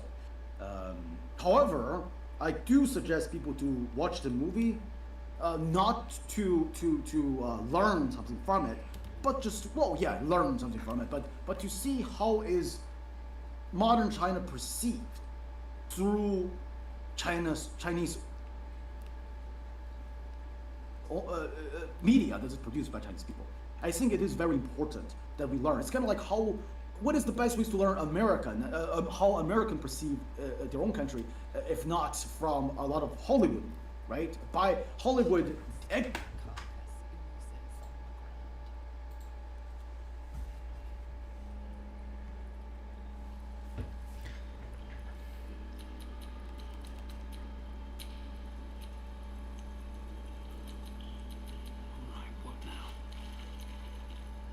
chewed spider carcass oozes on the ground.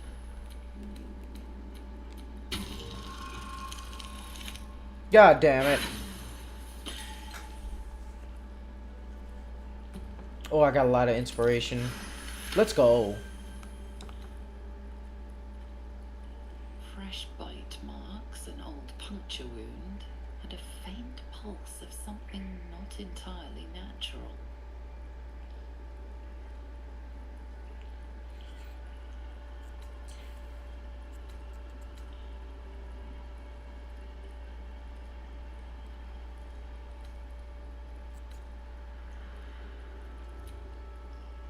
Inspect. The teeth of the predator are curved, pointed, and have sunk in deep.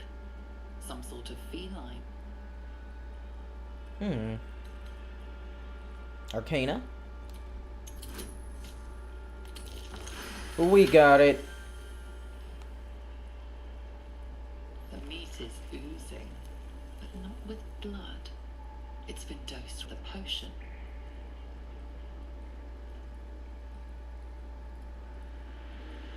Take a long, good sniff.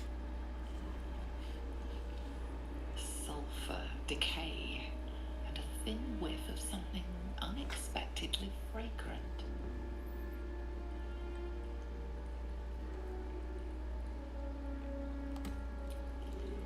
Let's give it a lick.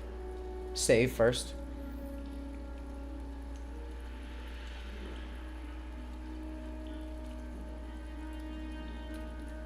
Carcass continues to leak. Sulfur, decay. Give it a lick. Disapprove, Shadow and Lae'zel. Just give it a taste. The meat tastes of rot and sour milk.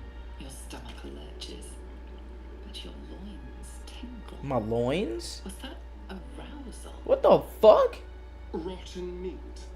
That's what gets you going. Well, to each their own. In amongst the rot is an unmistakable sweetness. Succubus spittle. The meat is charmed.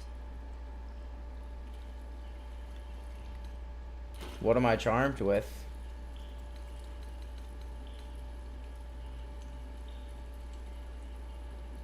I have necrotic resistance.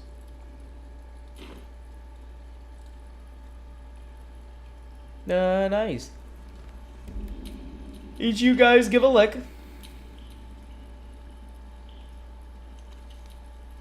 Carcass continues to leak. Give it a lick.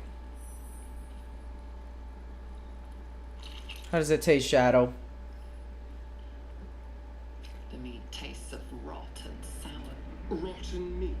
That's In amongst the rot is an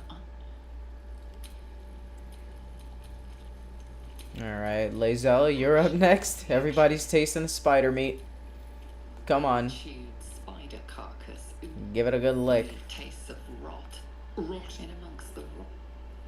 Everybody's getting horny. Starion, what are you gonna say? Well chewed spider carcass. The meat tastes of. Why are you looking at that dead spider coquettishly? Amongst the rot is an Turns you into a necrophiliac. My god. Alright. I gotta put my laundry up. And I'm hungry. Oh, I want to finish looting though. At least just this little bit. Hold on. Loot this little circle right here. Let's get this little area, that chest.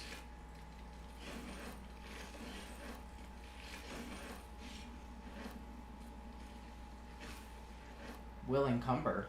Oh god, I'm cumbered. Hold on. Lae'zel, we need you for looting. Let's go.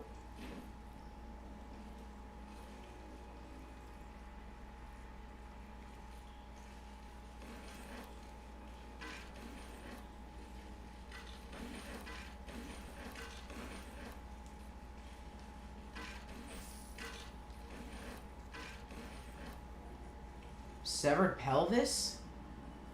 It's only worth 1 coin. What the fuck?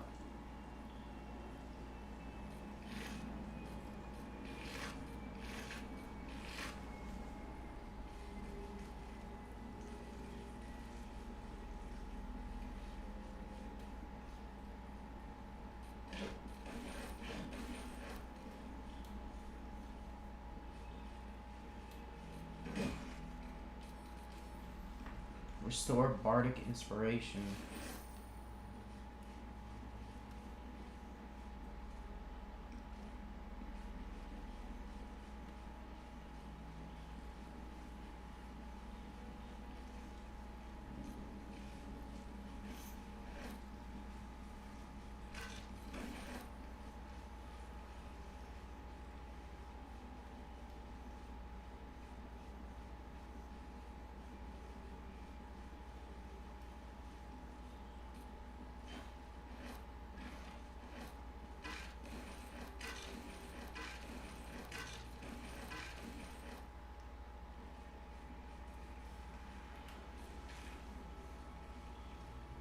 Alright, we got this whole section cleared out.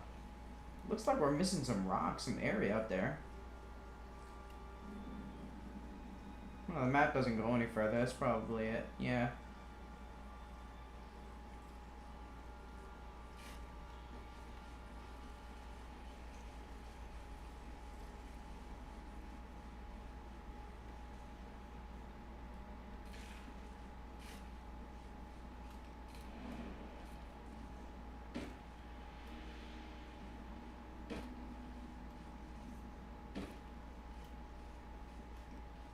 Shadow.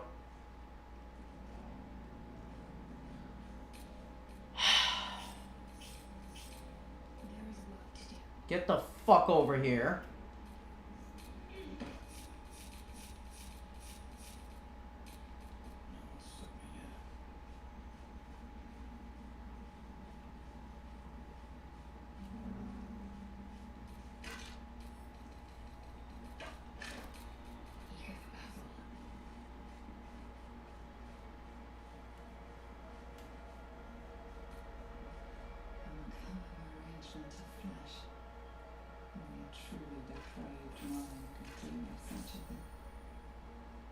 God damn.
Alright, we got the rest of this area to explore now.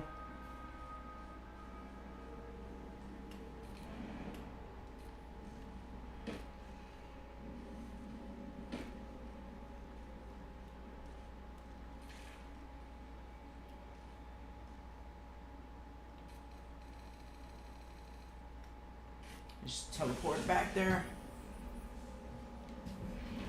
Alright. You killed many, but many remain. Stop!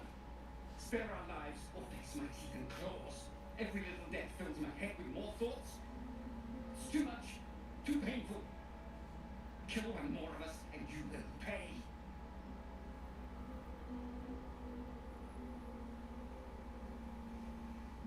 There are treasures, useless to us now, but once they have value, meaning.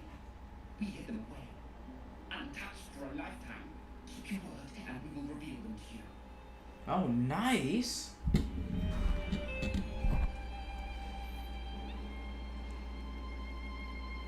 You'd better be level with me, you little fucking asshole. And you better be true to your word. I am small, but we are many. Now fetch your prize and leave. Wait, hold on.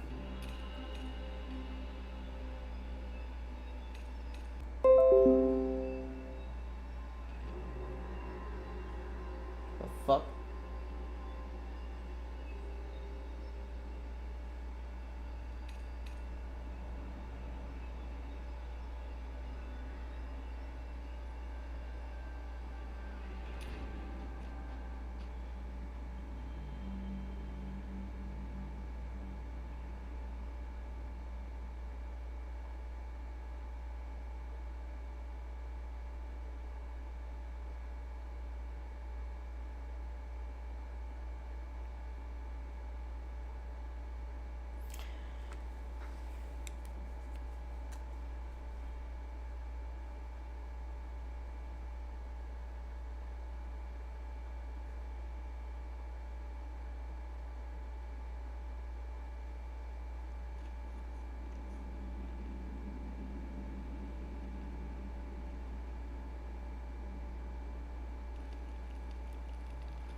You kill many, but many remain. Every little death fills my head with more thoughts.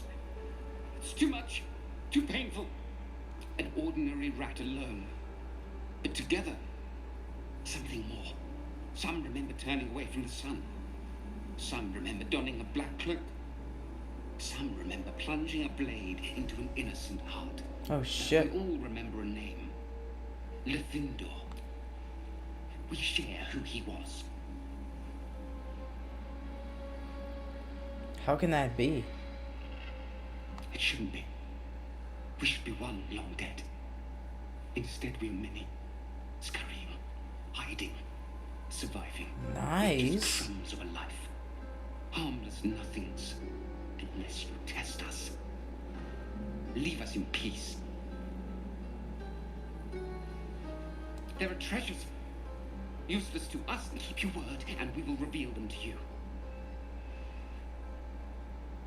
Your lives for this treasure, you better be level with me. And you better be true to your I don't know why word. you guys disapprove. Shadowheart approves. Where's the treasure at? Show me.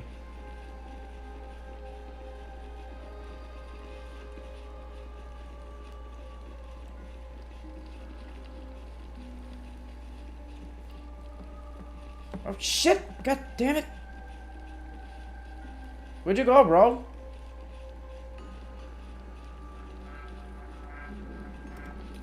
Did he mark it on the map for me?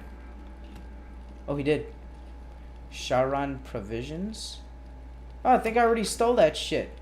Fucking robbed all of them. Yeah. It's gonna stay on the map marker even if I get the treasure. Yeah, that was the part with the that was where I fought that big guy. I went down that little tunnel. Never mind. I already got his shit. We can put an umbral gem in here for the gauntlet of Shar. Let's see what else is here.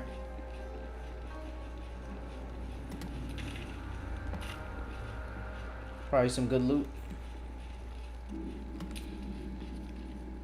I'm ready. Lazel, how did you get on top? Oh, elevator? Oh, lever base?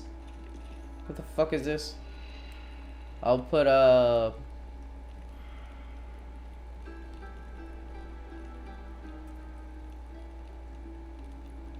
pitchfork, metal fork. Can't be inserted. What else can I put in there?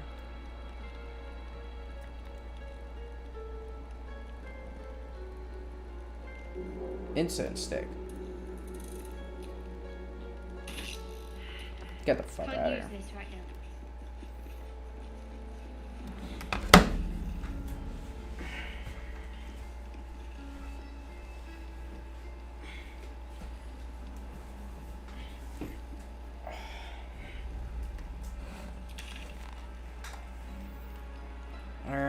Let's discover the rest of this fucking Shar place.